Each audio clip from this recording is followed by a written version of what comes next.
Hello and welcome to Flicks and Chill with me, Luke. Today I have a very special guest on my show. Cris is here, so Cris, why don't you take it away and introduce yourself, please? Hello.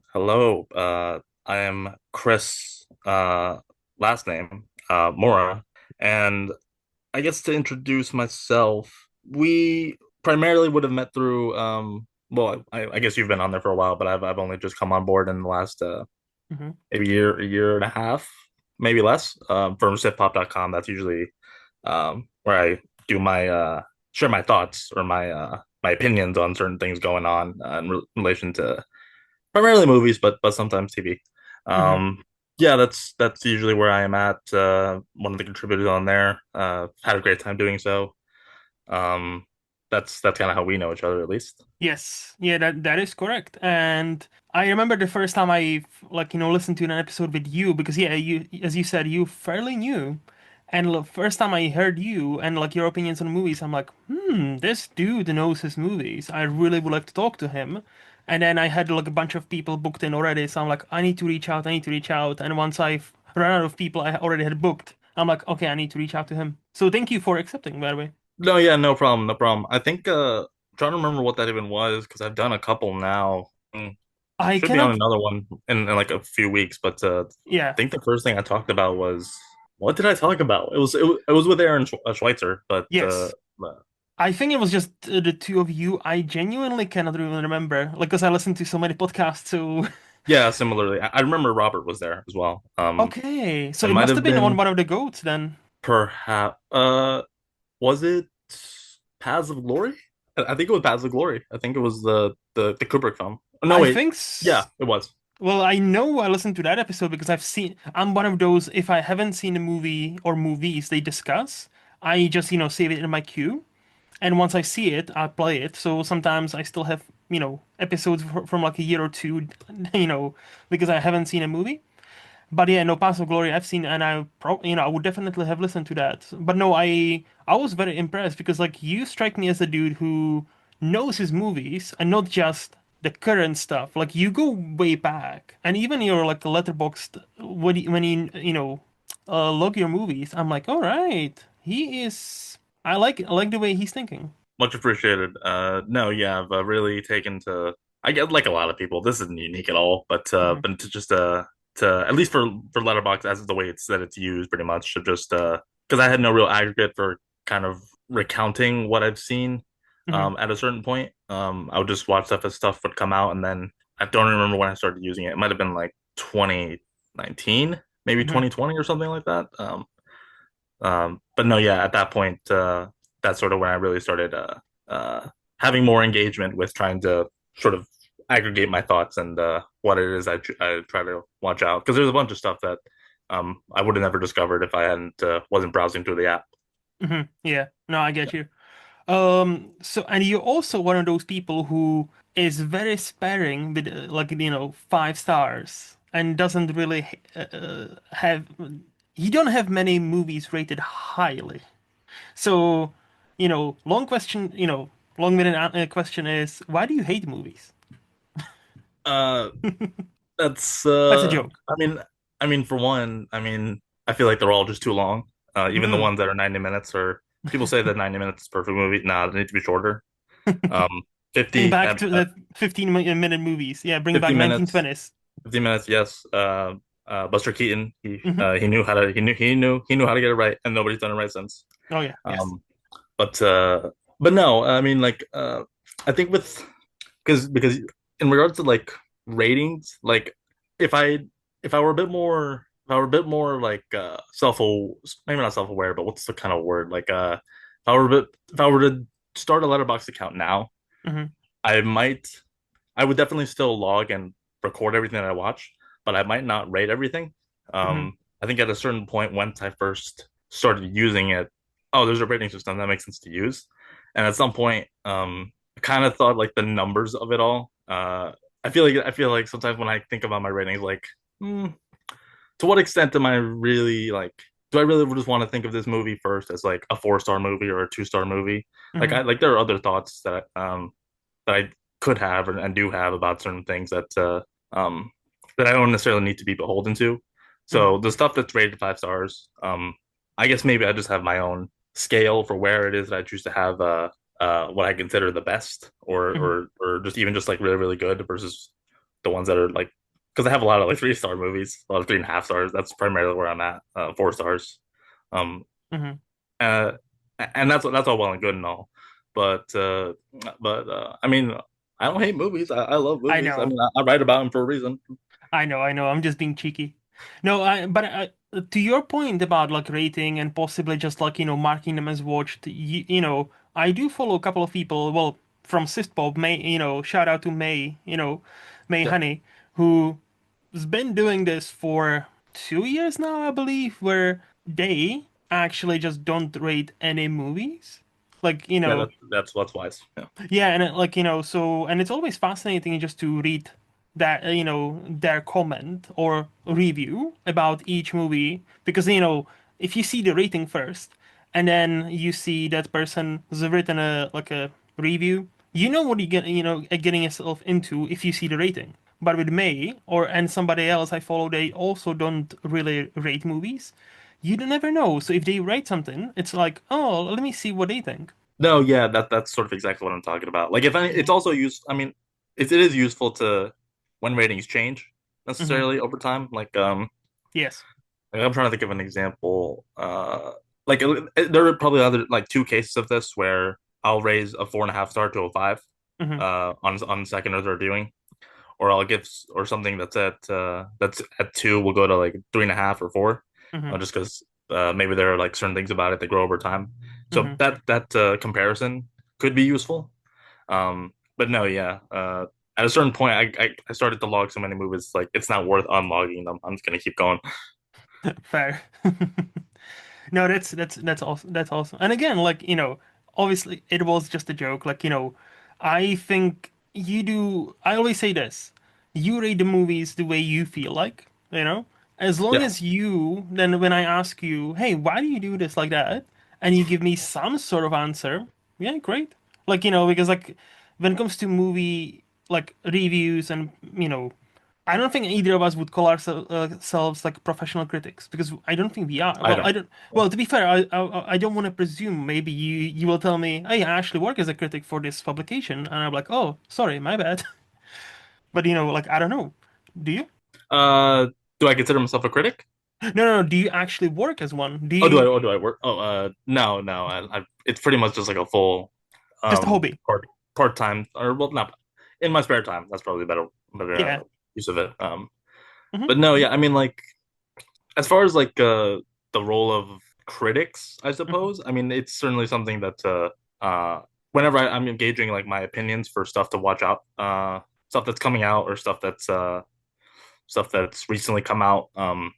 That stuff can be very useful. I Hmm. do. There are certain people that I follow or that I like to look at just to gauge their thoughts, just because either they're really strong writers or there's something about the project that's interesting to me Hmm.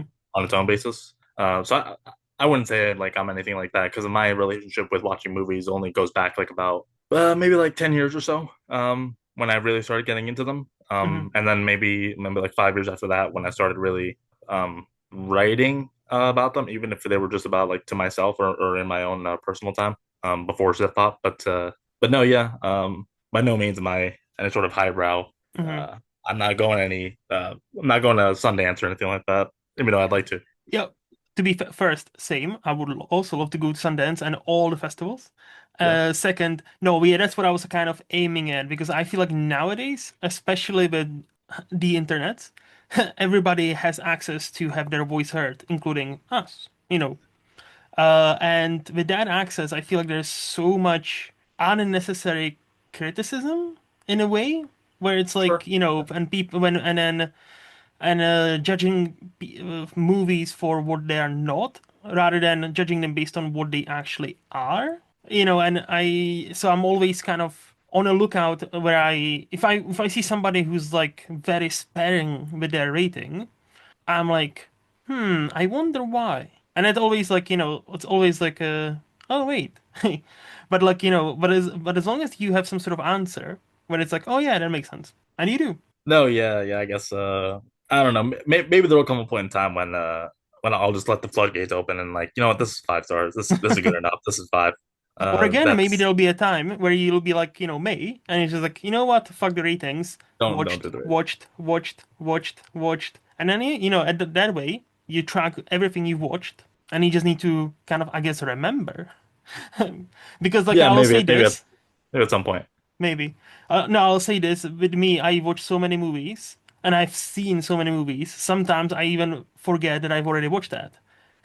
Sometimes I'm like, oh yeah, this movie sounds interesting, and then I look it up on IMDb or Letterboxd. I'm like, oh wait, I've already rated it. Oh, 2012. What did I rate it? And then I'm like, oh, I kind of remember it now. And it's like, that kind of a path, I guess, at least for me. So I find it useful, and that's why I try to rate things fairly based on me, in a sense where if I were to look at my rating, I can justify it for any single movie.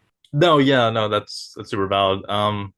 Like I'm trying to think like when I rate something, I primarily just go. I have no other choice but to go off my own opinions. Of It's not course, like yeah. I'm not like I'm really carrying like the idea of what something could be for that for Hmm. movie specifically.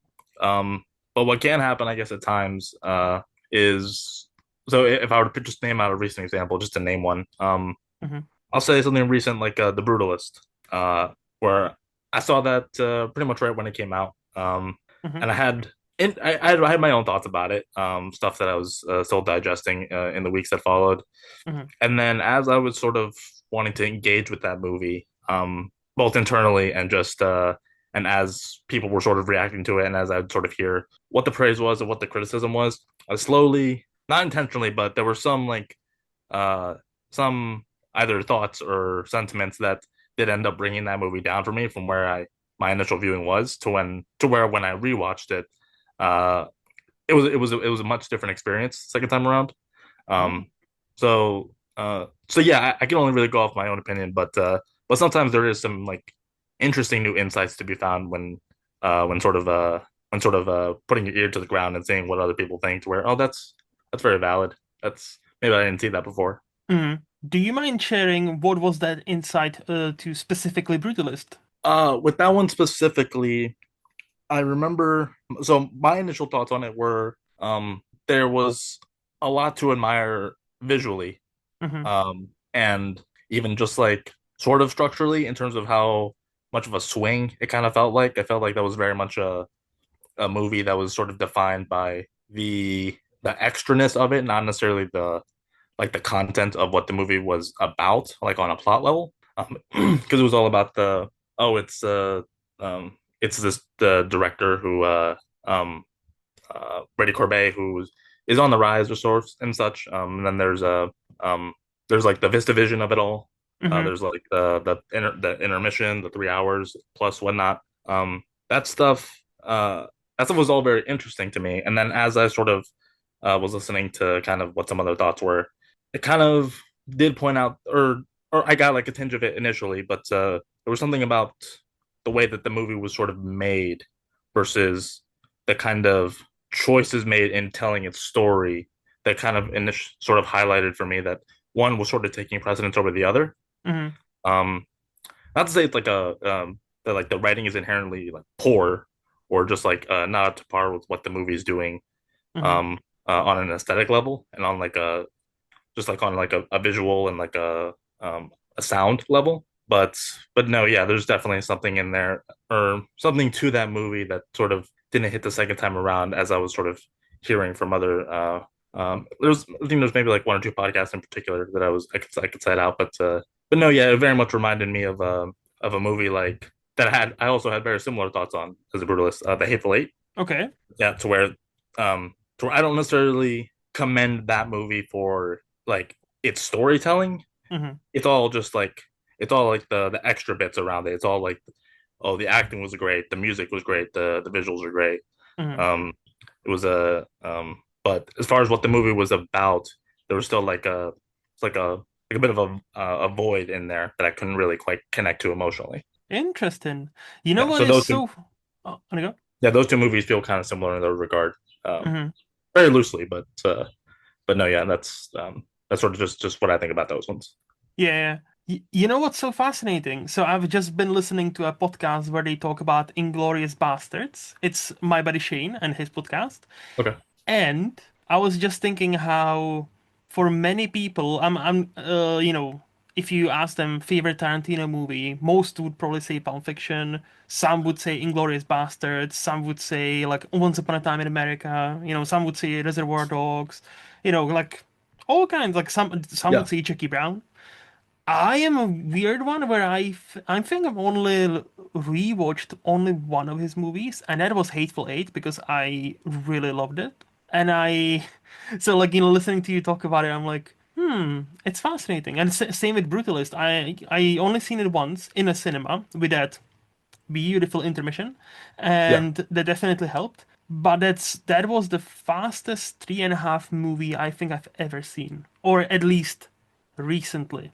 Like that first hour, or first half, just as the intermission hit, felt to me like hour, and the second half, that's also around hour and 40 or so, that felt to me like half an hour. I was so in that story. I was like, damn, that just like flew by like nothing. And I just wonder, like, if it will hold up on a rewatch like that because I had a very strong reaction where I thought I was so afraid of that movie because of the runtime, and I was like, oh, does it have to be 3.5 hours? Really? Okay, but at least it's an intermission. But no, 100%. And I wonder how it's gonna replay at home. Like, yeah, it's No, yeah, fascinating. I rewatched it at home. And part of that experience that you just described, it was very that did sort of line up with mine. The first hour or the first half of that movie before it sort of cuts, Hmm. um, similarly flew by very quickly, and also I still find very engaging. Like that's probably like the if I don't really think the movie really necessarily works that way, but the first half does feel stronger than the second half, which Okay. uh which the second half didn't drag necessarily either. I wouldn't even say that. I think my issues with that movie aren't necessarily have anything to do with the runtime. Hmm. I don't really have a problem with watching long movies or anything like that. You can Hmm. make something however long or short that you want it to be, and that's sort of just like that's just the form that the movie's the shape that it comes in. So I Yeah. can accept that pretty easily, regardless of what it's talking about. But no, yeah, that did very much line up, I guess, with my own experience. But the rewatch, yeah, I did watch that at home. And obviously it's not going to hit the same necessarily, Hmm. just because the format's different. I guess I'm not maybe I'm not necessarily as locked in at home, but no, yeah, even just thinking about that movie holding up, Hmm. I kind of already this might be a bit of a larger discussion necessarily, maybe in and of itself. I don't know if there are too many movies that are released nowadays because there are so many that come out in a year because productions just swell like um, all over the place and from a lot of different sources in Hmm. regards to like the studios and just like countries like in and of itself, both large scale and like independent stuff. I don't really know how many movies that come out today can really stake a claim to being like, and this might not be the context that you sort of meant it in, but like the terms of like, will a movie hold up? Hmm. Like quality wise, stuff can hold up, but I don't know how much movies in general can hold up collectively, like in terms of like cultural status, Hmm. or just like their place in like can a movie endure? Specifically American movies, I think. Um, like foreign movies overseas, like foreign kind of cinema, I think the rules are kind of different, just because there's already a barrier divide, to where I think some of like movies in like France and wherever, name any other country, I feel like Italy. movies like that can are sort of excluded from sort of what I'm talking about because like what's a recently good movie that's like the movie I'm Still Here, Okay.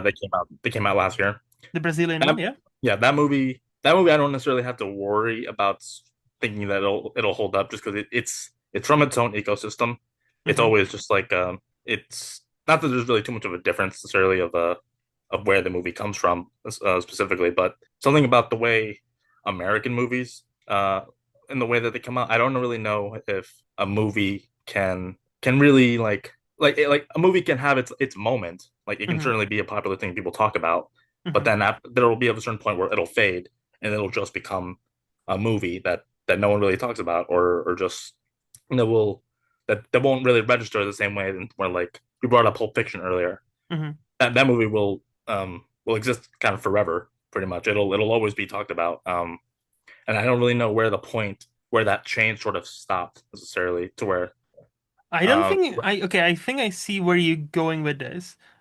My counterpoint is okay, some electricity issues. Hopefully everything is fine.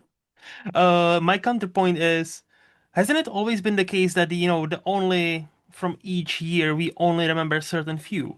And like, nowadays it is overwhelming because there are so many streamers, so many services. Every country nowadays, and because of the internet, every country now produces a movie where if you have a streaming service for these movies, or you can see the even like newest, French movies, Italian movies, Japanese movies, all that, right? And I think the cream will always rise to the top, but because there's so much, I think it just became harder to find that cream in a way, like so I think that's where the I would say quote unquote issue is nowadays. I don't necessarily think, and the other thing what you were bringing up the point is like, if movies are holding up, this is what I love about movies. They always have been a reflection of when they were made. Meaning, yeah.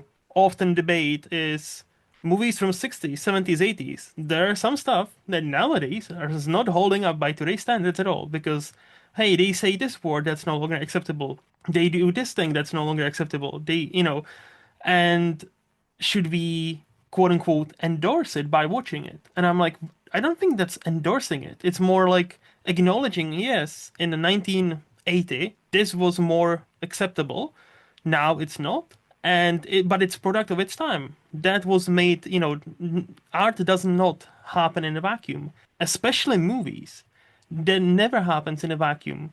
Whoever says, "Oh, movies became so political," they've always have been political. Pretty much ever since they started in like late 1800s or late 18, yeah, 1997 or whatever. They've always like, served a purpose, like any art. So like to me, like I feel like the issue quote unquote is not, there's not as many great movies or there are not as many that will hold up as much, but I think it's just because of there's so much out there, it's just much harder for a usual person to find them. What do No, you think? okay. Okay. No, no, yeah, like in terms of there's always like definitely like there's always definitely quality to be found. Hmm. If that point sort of came across in what I was trying to say, that what perhaps wasn't exactly how I sort of meant because there's always pick any year. Hmm. You'd even pick a pandemic stage like 2020. Hmm. Like there's definitely good stuff in to be found, even if the circumstances around that time sort of mitigated things, or sort of lessened things. Hmm. But but no, yeah, there's always like you point to any sort of time period and maybe not everybody, but at least I can point to something that I really love Hmm. and that I hold dear. Uh, maybe I'm only sort of referring to what I said, just like as a just like on a more broader level, maybe not even just confined to people who love movies or consider themselves like quote unquote cinephile or whatever. It was like I couldn't really point like a specific time or anything like that. Maybe it's just like giving movies more time for them to sort Hmm. of rise in their status. But if I were to like with the Brutalist specifically, like it's kind of ironic that that what that movie's about is art on a plot level is has to do with architecture and how that stuff sort of endures. But Yeah. um, but I don't know if a movie like that will like sort of endure culturally or anything or it probably will among cinephiles or anything like or that particular group. Hmm. Um, like I could say the same thing about um Megalopolis. I Oh don't know yeah. if that movie will necessarily endure. It Hmm. definitely had its moment. Hmm. I think it just sort of takes the right set of circumstances for that to I feel like, and this is just my perspective. Like Hmm. like it's only just like how I'm gauging culture or just like what my ears, what my eyes see, I guess. but no, I think it just sort of it varies from when the movie was made and what it's about and how Mm, people sort of react to it. To where I feel like I can say, I feel like a movie like Moonlight will, yeah, I feel like that's pretty much endured. Even though it's like just about like coming up on a decade since it came out. hmm. That one I could say pretty confidently that has a place. That's Really like, yeah, I feel like people still interesting. feel like that's one that can be referred back to. Just like um See, maybe I'll outside. I'll slightly oppose here. As much as I love that movie, I don't think anybody, besides certain people on certain podcasts that mention it every once in a while, I have never heard anybody mention that movie at all. Like never.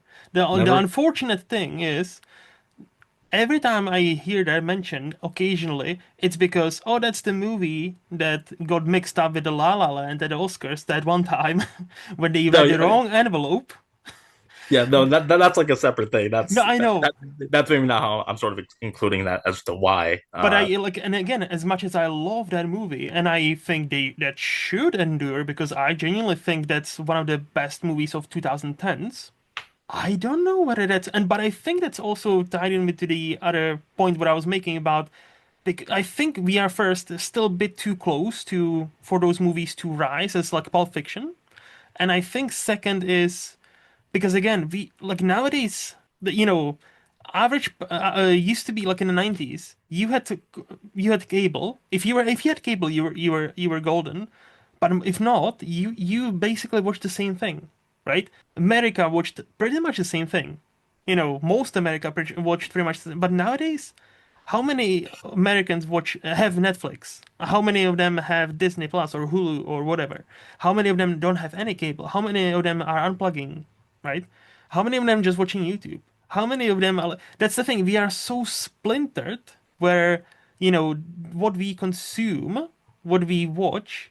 It's unfortunately like I don't think it's ever gonna be back to besides like the big juggernauts like hey, next Avengers will do gangbusters because it has Avengers brand.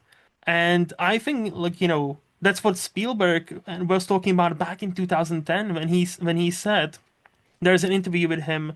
They asked him about future of the cinema and he said as much as I love cinemas, I can see a future where it's only going to be reserved for blockbusters and CGI heavy movies. The drama and all the stuff we love will shift towards TV. And 15 years later, he was absolutely right. We still have great dramas, but how much are they making? Besides, like, Sinners is doing great. And it's awesome. It's a great movie. But many of great movies just flopped because people nowadays they are not going to the cinema as much because like they cannot be bothered or they know it's gonna be streaming in like 3 months. Why would I go? Yeah, yeah, that's. I mean, you hear that stuff kind of pretty frequently. Hmm. It's interesting that you brought up TV because yeah, that does actually sort of balance out sort of where it is I'm coming from because TV has in its own way, and maybe it's been like this since the beginning, just with because of its accessibility. It's sort of supplanted probably over movies, I'd say at this point. Like I feel like that's almost entirely the case. As like a it's easier to have like a cultural footprint. Yes. Like so you could say go however many years into the future. Breaking Bad will Hmm. it'll be remembered as I don't know a triumph. It'll always be Hmm. it'll have the same reputation it does that the moment that the series finale came out. Hmm. Sure, like Severance right now is probably having its moment. As and there are probably like a couple dozen or so more. Hmm.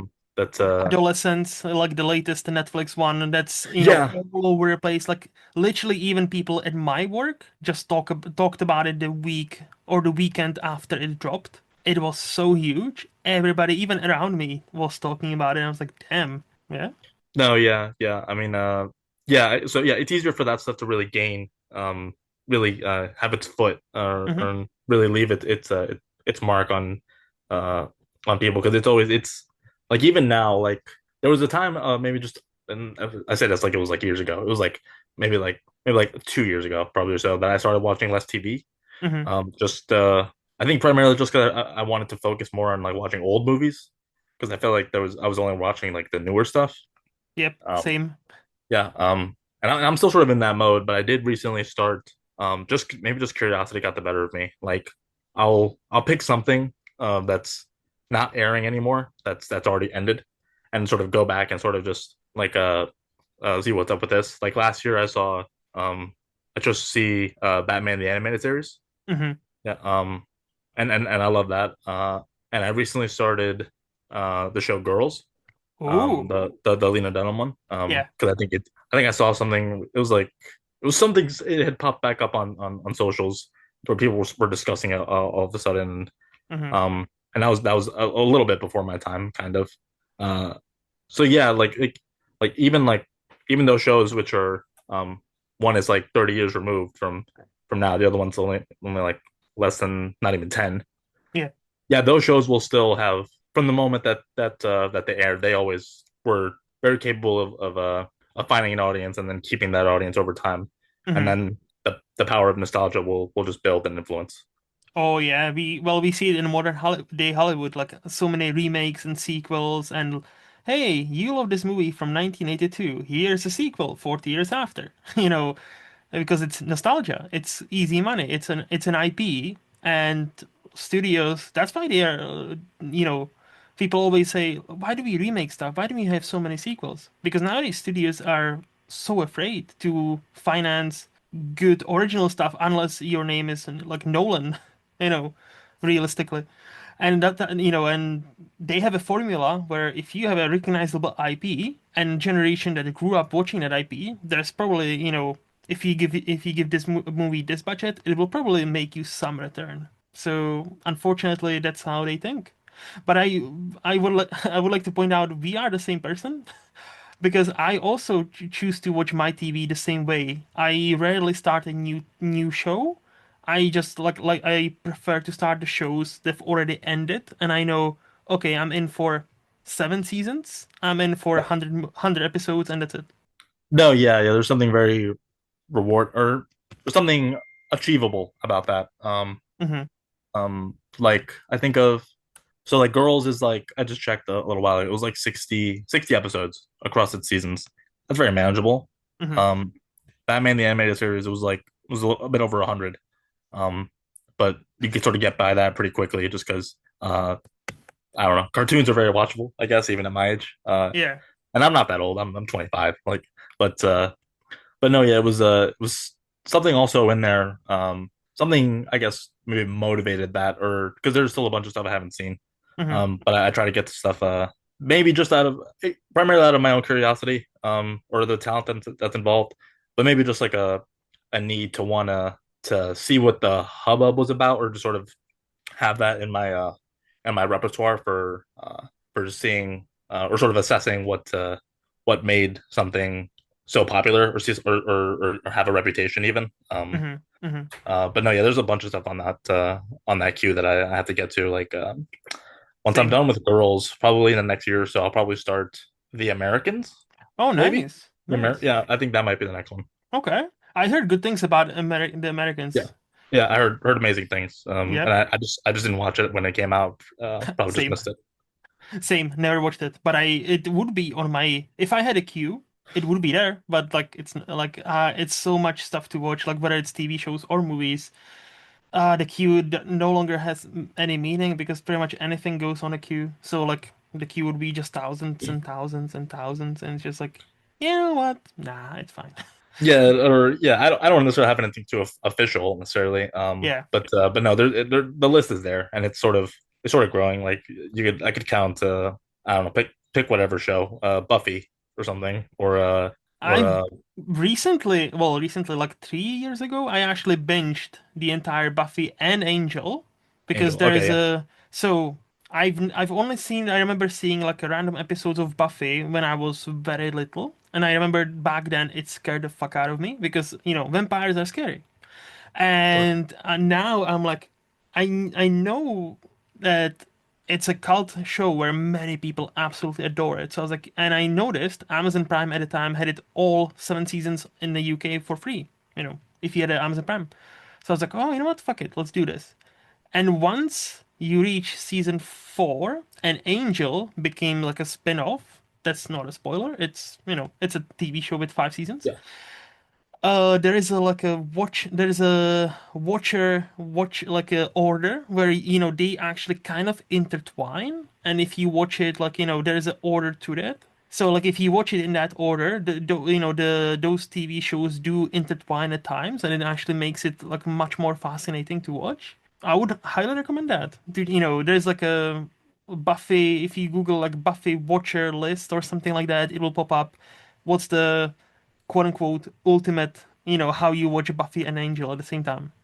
Okay, all right, fascinating. No, yeah, yeah, I guess both of those entwined together were because I was aware of that at least that those two things were Hmm. one came from the other pretty much, but okay, all Especially in right, the cool. first season, I'll say, especially in like Angel's first season, Buffy's fourth, there's like they entwine much more heavily than the rest. I think the rest is like, oh yeah, it's okay, and then Buffy finishes and season, and then Angel has one more season, so like but no, like I was like, you know what, let's do this, and I done it. Yeah, pretty cool. Both of them I really liked. All right, cool, cool. No, yeah, yeah, it wasn't even that long ago to where like girls, I feel like Buffy was sort of, and this all depends on the circles that I'm sort of involved in, Hmm. but no, yeah, like it had its it might have been like an anniversary or something, or maybe it was even after or before the passing of Michelle Trachtenberg. Um, Yeah, no, I think it was before because there was an anniversary. I think we're approaching 30th soon. Anniversary of from the first from when the TV show premiered. oh yeah, that was like late '90s, like '97 or something, or like See, that's what I'm checking right now because yeah. I think I want to say 90. Oh, 97. Yes, you're right. Okay, 97. all right, well, So yeah, we're 2 years removed from having 30th. Yeah, so there used to be couple 2 years ago would have been 25th anniversary. So yeah. Anyway, good times. So for sure. besides movies, obviously you're a big cinephile, hence why you're here. But besides movies, do you have any other hobbies? Or do you have even time for any other hobbies? What makes you you? Uh, what makes me or what hobbies? So it sort of comes. So like I sort of just try to just sort of examine if I think of like my own interests and such. Hmm. Before the age of I want to say like 15 or something or like 14 maybe around there. Like when I think about what my interests were like growing up or as a kid, it was obviously revolving around the stuff that my friends uh would have been into or what I would have watched at home. So Hmm. that's the like typical stuff. There were I was more of a gamer back in the day. Just following my older brother's lead because he was a pretty big into games at the time. And then as things sort of evolve, like movies do sort of become like the main one. I guess nowadays. And then interspersed in there, it's always just comes in waves. Like there might come a time when there are like because there are no shortage of video games that because I like playing games, but I just never really had the time for them. Hmm. And that's sort of the case with a lot of things. Like uh like my reading habits sort of come and go. Uh like I try to get through books pretty frequently or just like in steady habit rotation. Um the problem is that I can't ever really read from home. Hmm. While I do like sort of engaging uh with fiction and nonfiction just like on the page, I usually end up having to I can't focus when I'm at home pretty much. I pretty much have to be somewhere. Yeah. So if I'm not at work or if I'm not here, Hmm. if I'm just out and about, if I have free time, because I'd rather not look at my phone. I'll bring a book with me and I usually read it, but I've been slowed down on that a little bit as well. Hmm. Hmm. So there's that. Never really been too much of a sports head necessarily. Maybe other than the occasional like passing interest in freaking UFC Hmm. MMA stuff or even the Formula One keeping up with some of that stuff Hmm. because some of that stuff is kind of fun to watch. So that's probably about it. I'm not necessarily too much of like a sports head, uh even though being from Chicago, that might be a little sacrilege because I just don't support any of the teams. I support other people. Fair. But no, yeah, I'd say other interests aside from that, probably just my general fat or yeah, no, it's definitely more than general. Probably the other major thing that I either that isn't movies that I spend time watching. nowadays. And it's usually been like this for a while because again, I sort of grow up on what my brother sort of guides me to. He's like 7 years older than me, Hmm. so it's sort of easy to sort of tag along, sort of follow his lead. I don't know if you have any siblings or anything like that, but One sister, yeah. one sister. Okay, yeah. But no, yeah. When I was a kid, some of my earliest memories, I think, were aside from like cartoons and such that I liked watching at the time, like the original Pokemon series or whatever, or like Cartoon Network. Hmm. What he would have probably passed on to me was his love for or his fascination, and I guess also my dad's fascination uh, with um with pro wrestling as it was back in like the 2000s, Hmm. Hmm. and that sort of stuck with me over the years to where now I have my own passing interests in that, both on it's actually kind of very similar to, well, not very, but it has its connection to my movie habits in that when I say wrestling or anything like that, the obvious thing that probably comes to mind is the freaking the WWE, Yeah. which is very much sort of a passing thing for me. It's very much it'll always be there, and I can revisit if something's interesting. But as I sort of grow older, my taste sort of develop outside of that, to where I've either gone back or am more interested in that subject elsewhere outside of Hmm. the states. Hmm. Even though it's a very global brand, but no, uh, there's things that I find very appealing about wrestling in general, but wrestling outside of the states, pretty much. So that's primarily either Mexico or Japan. So, I see. but yeah, that's my other big habit, I'd say.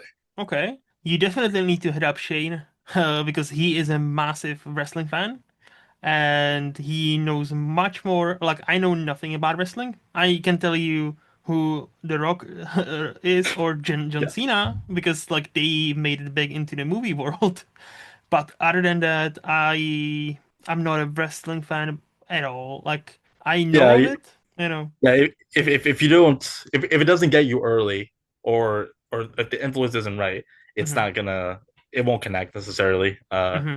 Hmm. That's a very common thing that you'll either get it or it won't be for you. But Correct. no, I guess it pretty much just got me at the right age, and then from there, I've either never let it go or my periods have come and gone.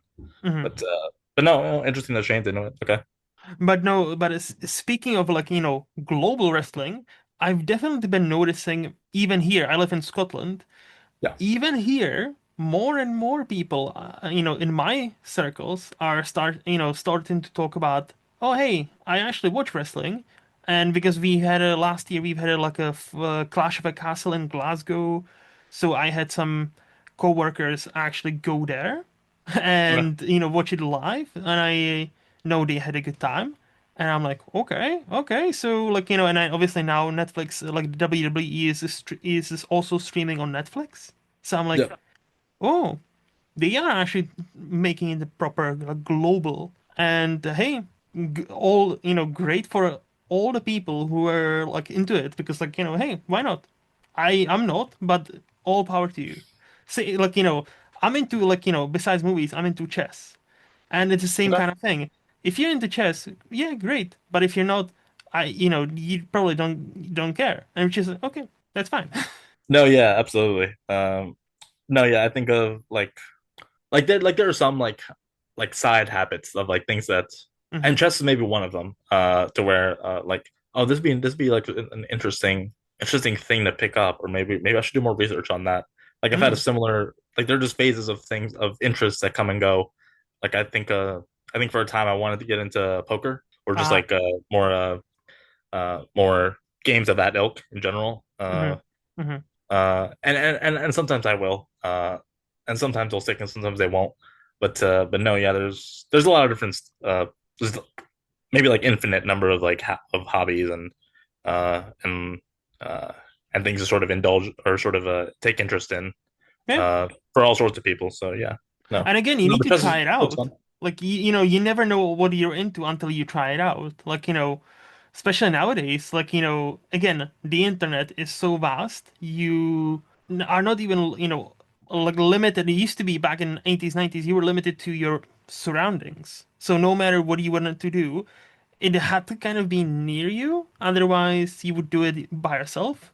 But now, if you're into wrestling and you live someplace where many people are not, chances are you get to be part of some forums online where you can get to talk to people from all over the world that are also into wrestling or chess or whatever, or like pottery or poker. Like, it no longer matters. Oh, I live in this place where, nobody knows what I'm talking about. I'm the only one who enjoys this thing.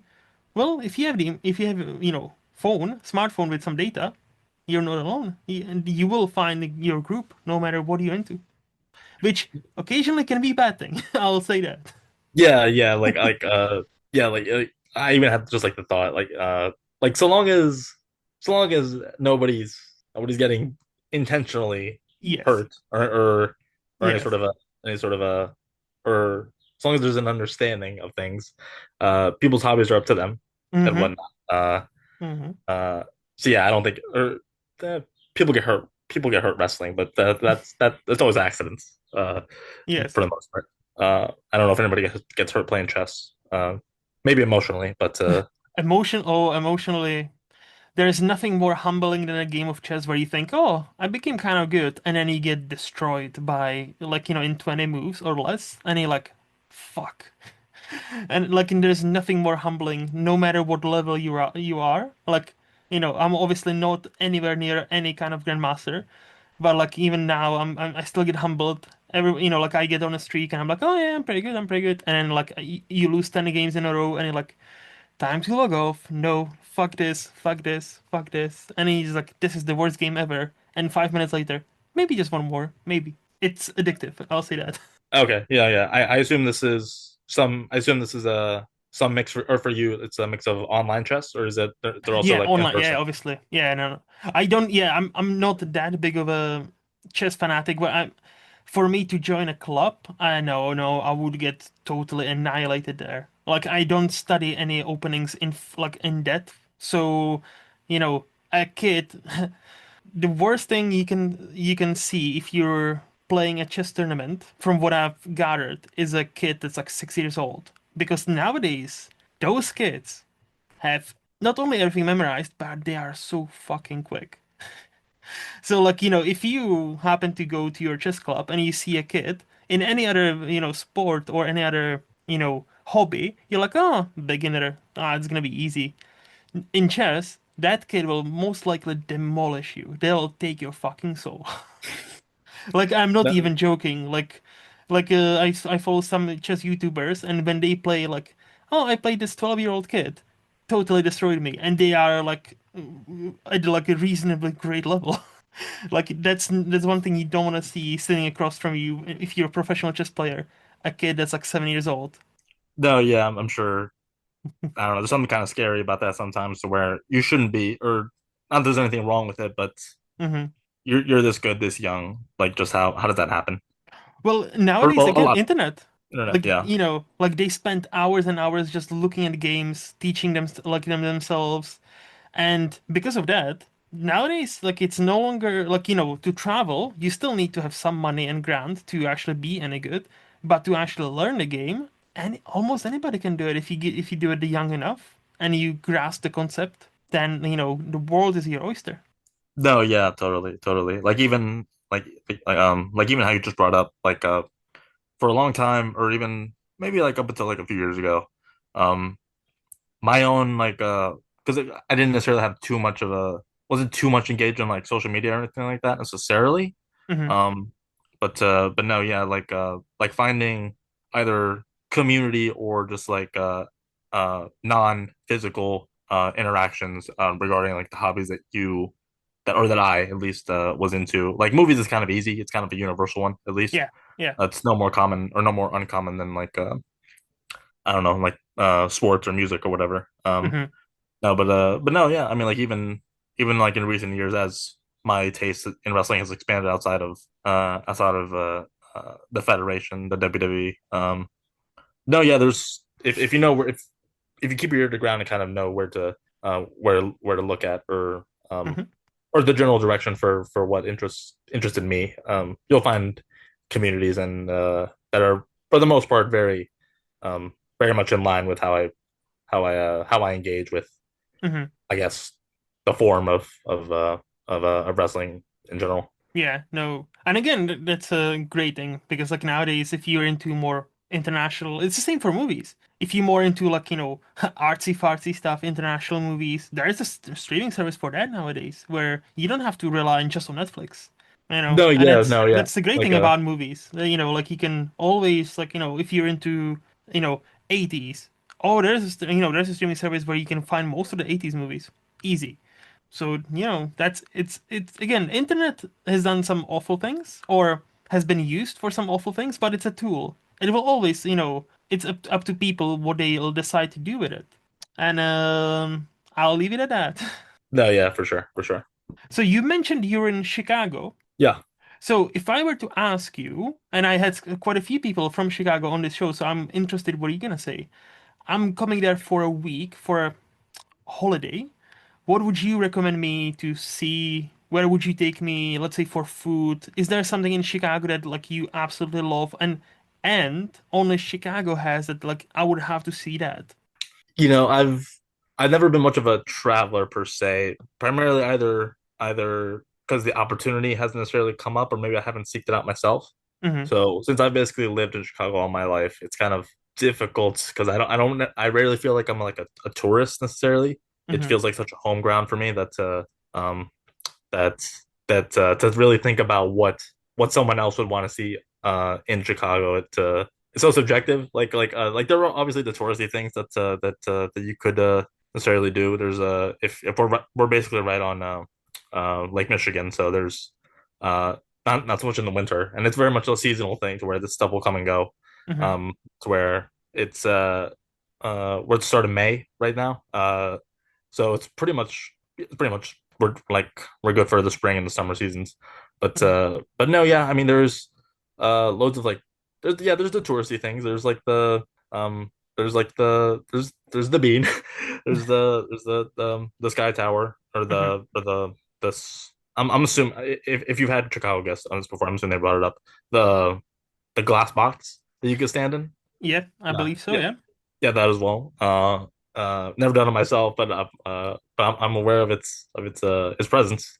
It Mm-hmm. kind of scares me.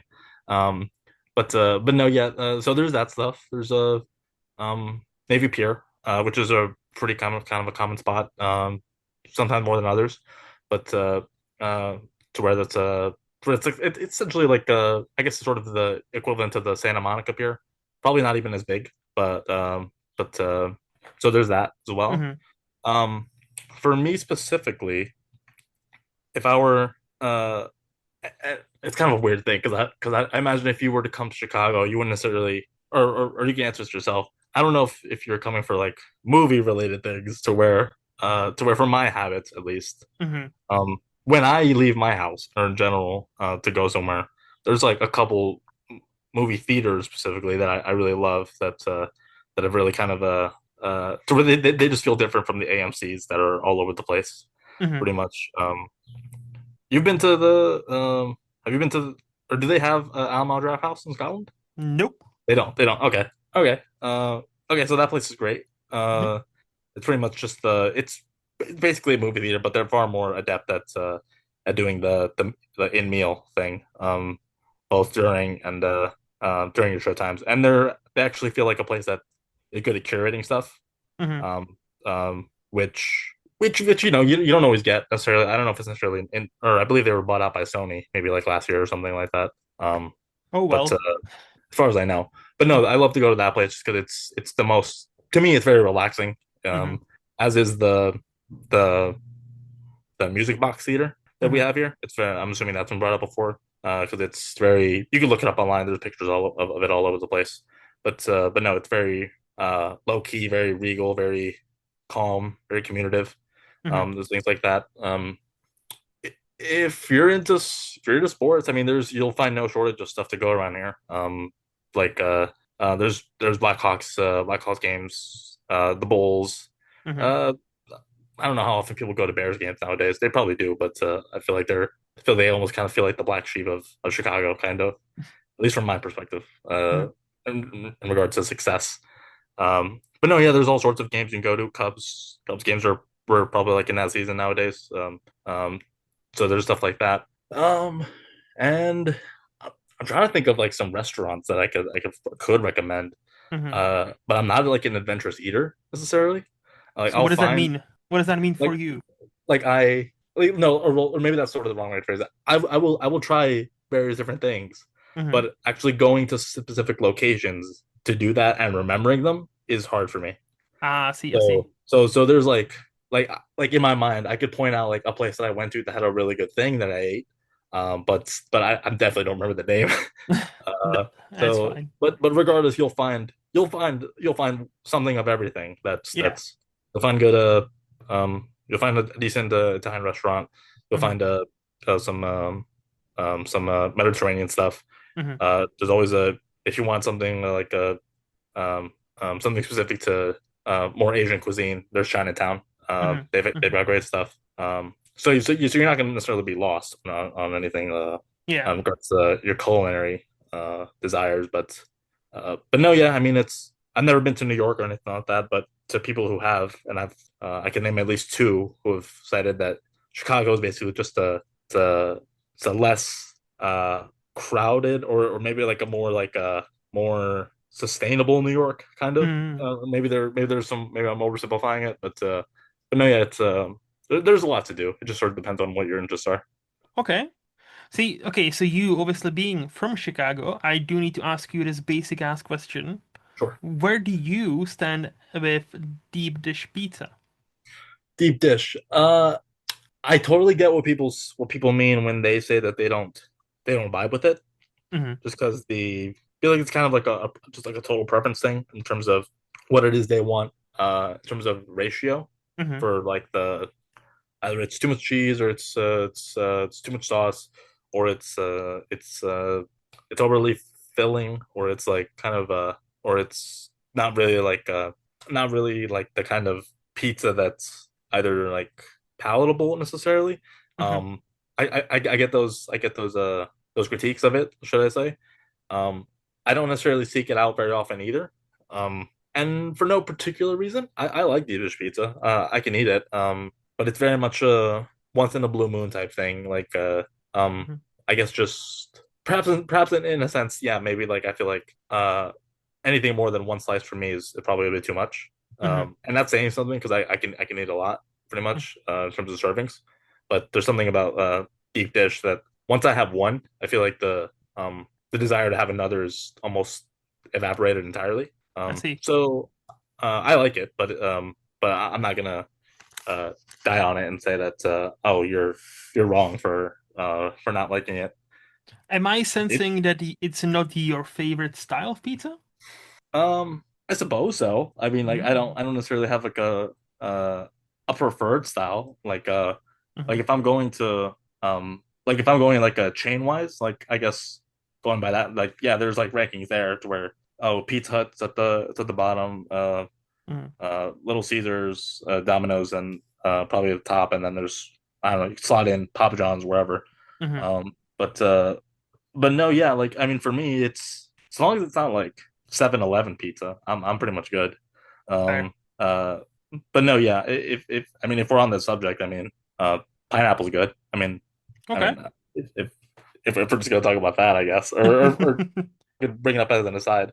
If you don't like pineapple on pizza, then it's up to you. But I feel like you're wrong. I've said this in the past, but I'll say it again. I don't mind repeating myself. I didn't understand it until I got myself a girlfriend who really likes it. She doesn't eat pork, so she doesn't have the usual ham and pineapple combination. But what she has every once in a while is minced beef and pineapple. That also kind of slaps. I will just say, Hmm. like, I will, because before I met her, I was like, pineapple on pizza. I'll taste it, but it's not my preferred choice. Now I'm kind of like, yeah, that's pretty good. I don't mind. Like, again, I still probably wouldn't have ordered myself, but I don't. I do understand the people who like it because I'm like, yeah, I get you. No, yeah, yeah, similar. Hmm. As far as yeah, I think I'm trying to think of anything else that's Chicago centric that you or maybe this I might recommend. I think you've But the given thing me is, enough. It's if it's all fine. Like, I don't want to put you on a spot where it's like, you need to think of something else. Like, you've given me quite a few things. okay, okay, no, yeah, I feel like there's or there's like because again, it's like if you're here for a week or something, Hmm.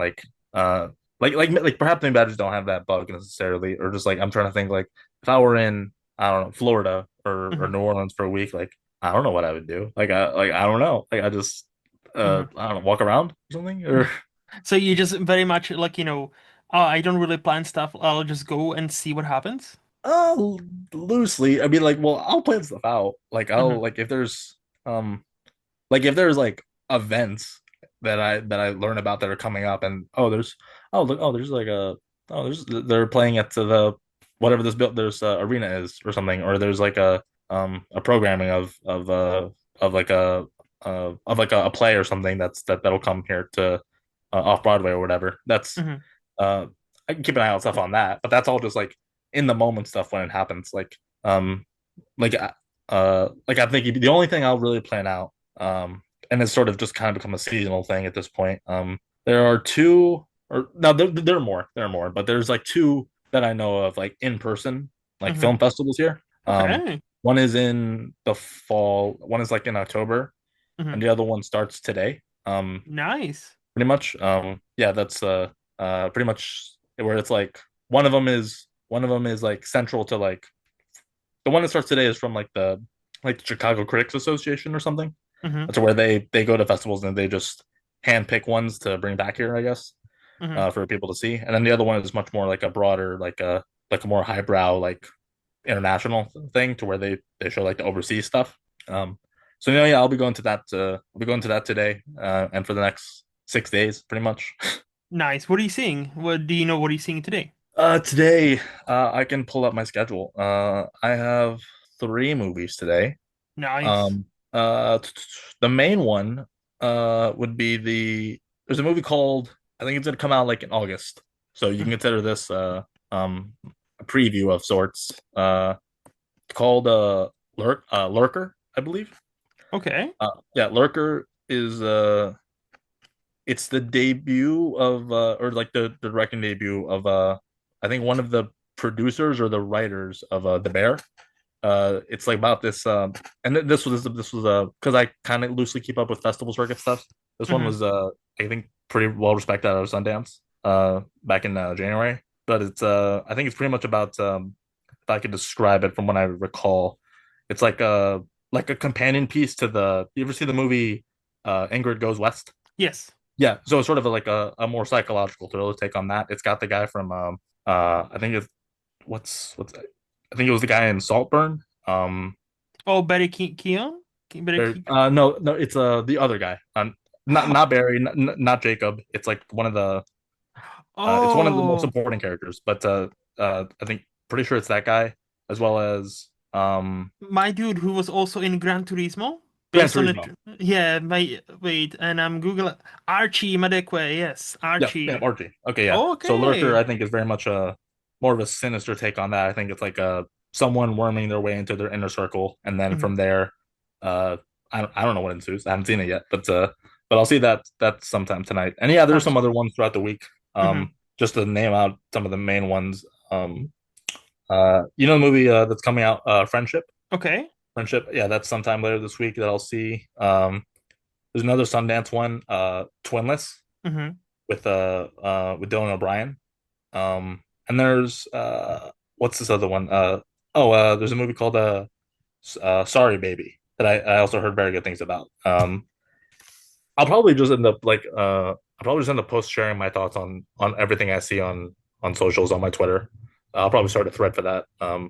Because I sometimes tend to do that for festivals I go to. Hmm. But no, yeah, I'll that's pretty much how I'll be spending my week from today onward because I don't know, just side or I'm only able to go because I'm taking time off from work. So this is kind of the this podcast, I guess, is the official start to my week off. Oh, nice. So very exciting. It can only go up from here. Yeah, perhaps, yeah. Yeah, Hope I'm to see sure. some good stuff. I'm sure. Is there a movie in an upcoming week you're looking forward to the most in that on that festival? In that In that lineup, um, it's about like 20 to 25 movies. Hmm. Um, the one I guess I'd be most excited to see just because maybe I'm most curious. It's not always just new movies. Hmm. They'll do like retrospective stuff for some of these festivals. Like last year, I saw the 1994 Little Women Oh, for the first time. nice. Hmm. And I also saw Bringing Out the Dead from Hmm. Scorsese. Hmm.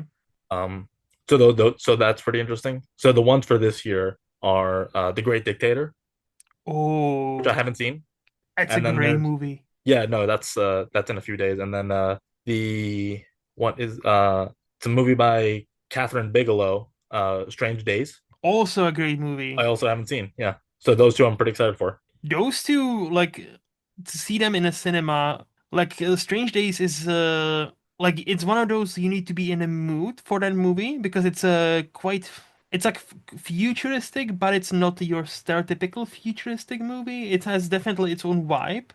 And if you look into that movie, like you will love it. And if you don't, I see it's quite not polarizing, but I think many people either love it or many people like, it's mid. I'm definitely on a more love it side. And A Great Dictator, I think it's still probably the best movie Chaplin's ever done, at least like sound with a sound. Uh, Yeah, it's like one of the later ones that yes. but no, yeah, I mean for no other reason, that's The Great Dictator is much more I don't want to say it feels like homework, but at some point, I watching movies, I would have to see that. So I'm Hmm. glad I'm getting to see that in the theater. And Strange Days, I like Catherine Bigelow a lot, but She's I haven't great. heard I hadn't heard that movie before.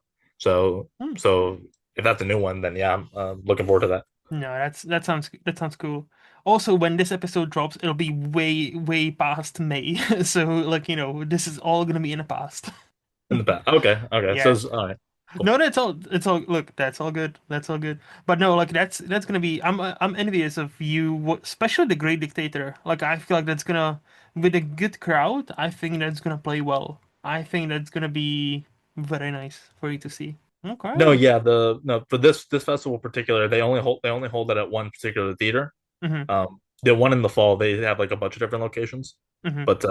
but this one here, I guess, it's slightly different in that way. In that, I guess the crowds are always kind of the same. They're always um, they're there for the movies like I am pretty much, so they're always very much up for it. To see something new and or something old. And when I've gone to this theater for old stuff, yeah, it's pretty. I'm pretty much just like in my environment. Mm-hmm. Like these people know what's up. Hardly anyone's ever on their phone. But no, yeah, I expect no different for these two. No, it's gonna. Especially the Great Dictator. Probably, I wouldn't be surprised if it's sold out. Mm-hmm. Mm-hmm. That's awesome. I'm honestly like I'm quite jealous. That'd be so fucking cool to see in the cinema. But No, yeah. yeah, yeah, it's cool. Anyway, I think we can move to the this or that game where I'll give you two options and you'll tell me which one would you prefer and why. So, Chris, I think the first one is probably obvious, but I'll ask it anyway. TV shows or movies? Um, I will say, like, obviously, I'm gonna pick movies. Mm-hmm. Mm-hmm. Primarily just for I think that there's something a bit more appealing to me about a shorter, self-contained story. Mm-hmm. Even though, if you ask me, man, there's so many good TV shows that I love, man.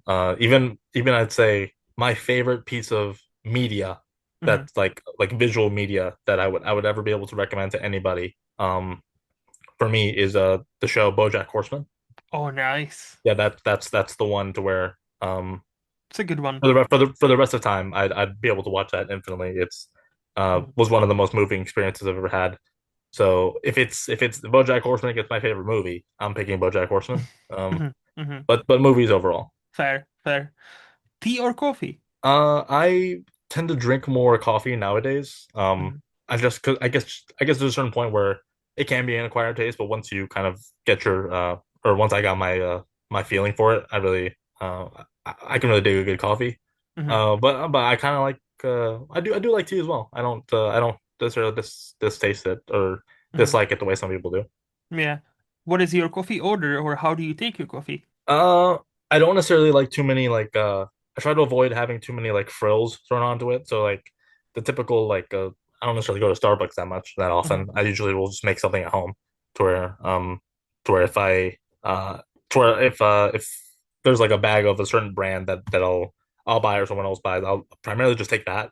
But Hmm. if I'm out in public, I'll avoid any of the cappuccinos or the macchiatos or the whatever flavored lattes. I'll probably just keep it in public. I'll probably just it'll just be like a regular like a an iced coffee or something.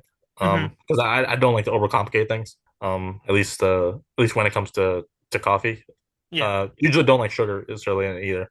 But I can do um with I guess the cream.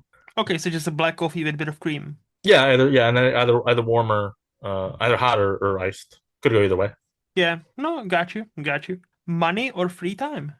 Um, if I were more interested in doing or like I could pick the money in a sense, and just that I'm not necessarily itching for more money just like as a commodity. It's obviously much more of like a safety net type thing to Yep. I don't know, pay the bills and whatnot.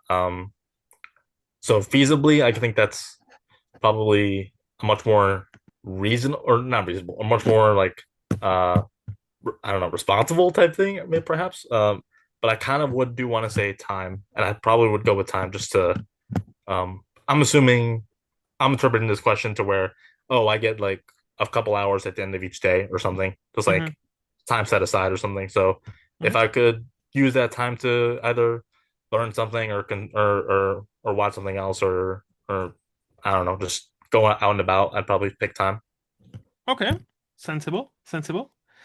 Honesty or other people's feelings? Um, if I'm if the context is I have to there's information about somebody that I'm aware of, Hmm. I would more I'd probably maybe lean more towards people's feelings Okay. if I know them. Hmm.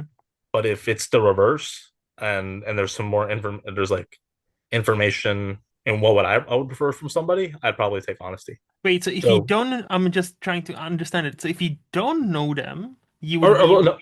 or if somebody knows something that I am not aware of and they're debating on whether to tell me, I would Mhm. rather they be honest.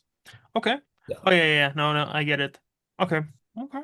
Okay. Summer or winter? Uh, I could do I could do without the snow at this point. It's fun. It's fun for a time, but at a certain point, like I don't know, it makes driving more difficult. It makes walking around just a bit of a barrier. I spend more time indoors, which I normally tend to do anyway. But I would at least like the freedom to be able to go out. So summer. Hmm. Hmm. Especially you being in Chicago, it's notoriously cold, you know. And I Yeah, know your winters are quite harsh. yeah, some more than others, and it's not even necessarily through a long time, but there's probably like I want to say for this year, like we were pretty okay up until like early either early January Hmm. and then through parts of February to where okay now it's -4 degrees and it's oh and the snow's gonna be snowing for 2 days in a row uh and now my commute to work just got far more worse and everything looks like it's frozen and I don't like it. Yeah, no, I get you. As somebody who grew up in the country like that, yeah, I don't miss that at all.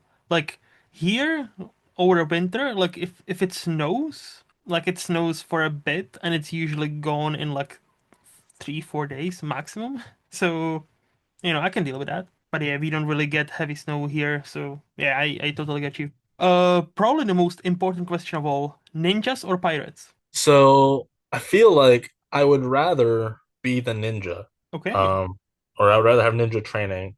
Mm-hmm. Uh, if for nothing else, just because pirates, I feel like they're I don't want to say they're overrated because I don't know who talks about pirates or anything like that, but Mm-hmm. in my everyday life, but I feel like I think about pirates nowadays, and when I mean that, I mean like the only knowledge I have of it's not like this is the 1700s and they're like exploring new world. They're like kind of just going on in their boats and stealing stuff from other ships. Yep. Uh, Yep. versus I feel like ninjas can always just kind of stay the same. It's always maybe they have principles, maybe they don't, Mm-hmm. or maybe there are other customs that I'm not aware of. But at least there's I probably get to play around with some cool weapons. So there's that. That's true. Yeah. And And a lot. I'm a Yep. little scared of the not scared necessarily because I think there's a lot of beauty in it, but if I'm on the water for too long, I will get a little nervous.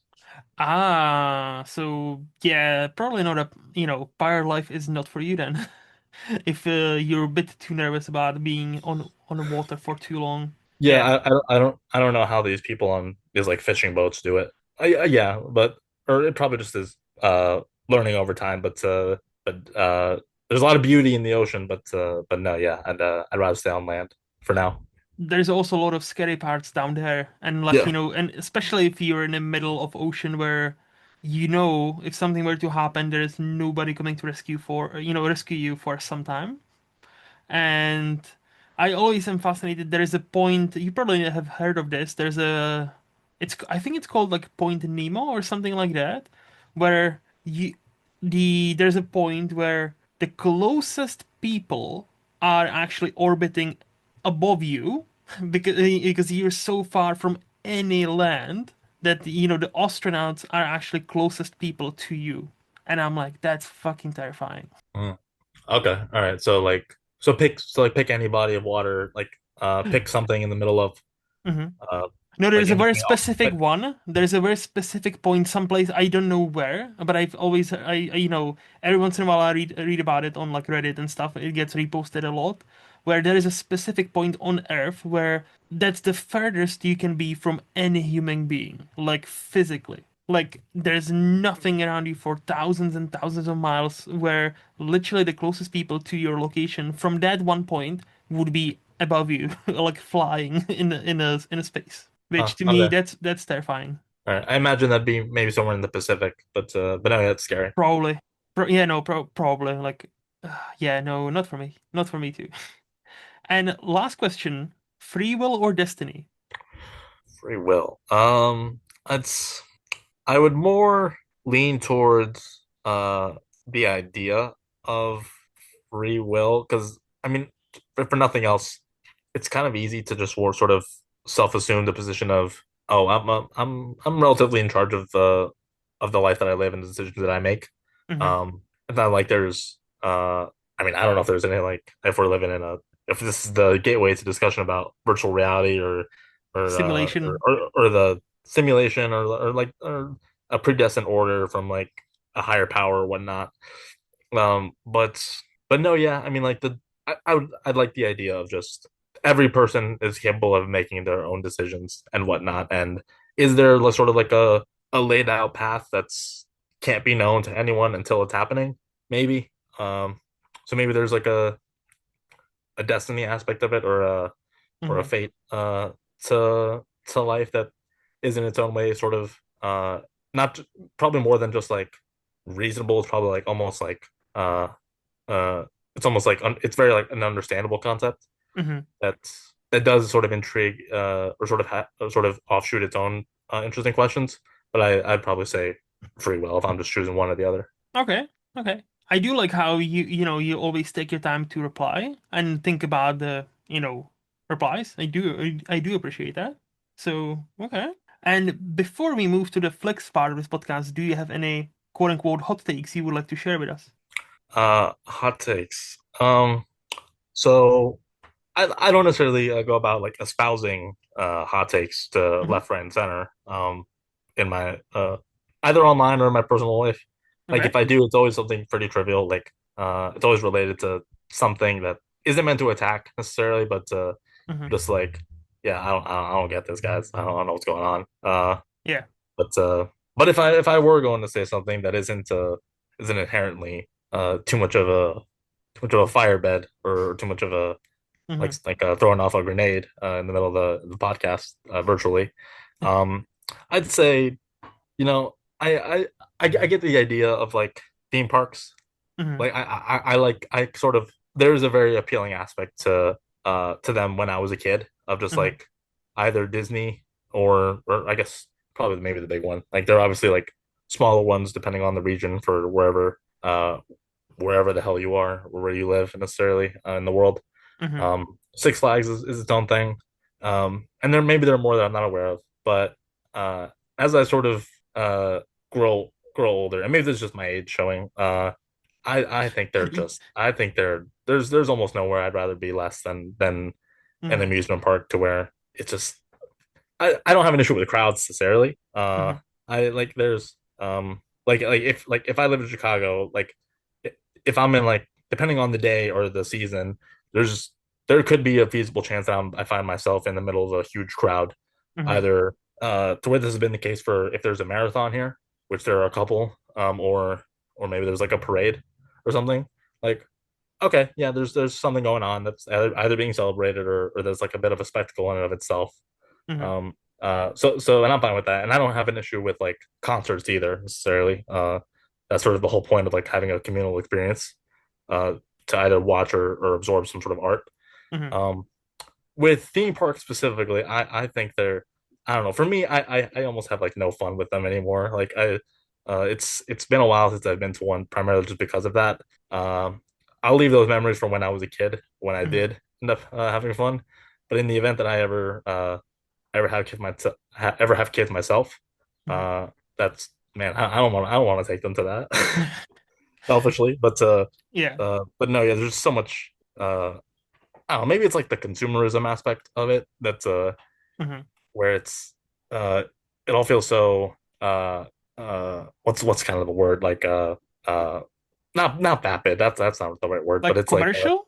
commercial. Yeah, sure. That feels like it's fine. Okay. Um, I don't know. There's just something specifically Disney where it's also corporately monetized. Like I too don't really necessarily corporate. have. Like very corporate. Yeah. Yeah, I don't. Six Flags maybe a little less so.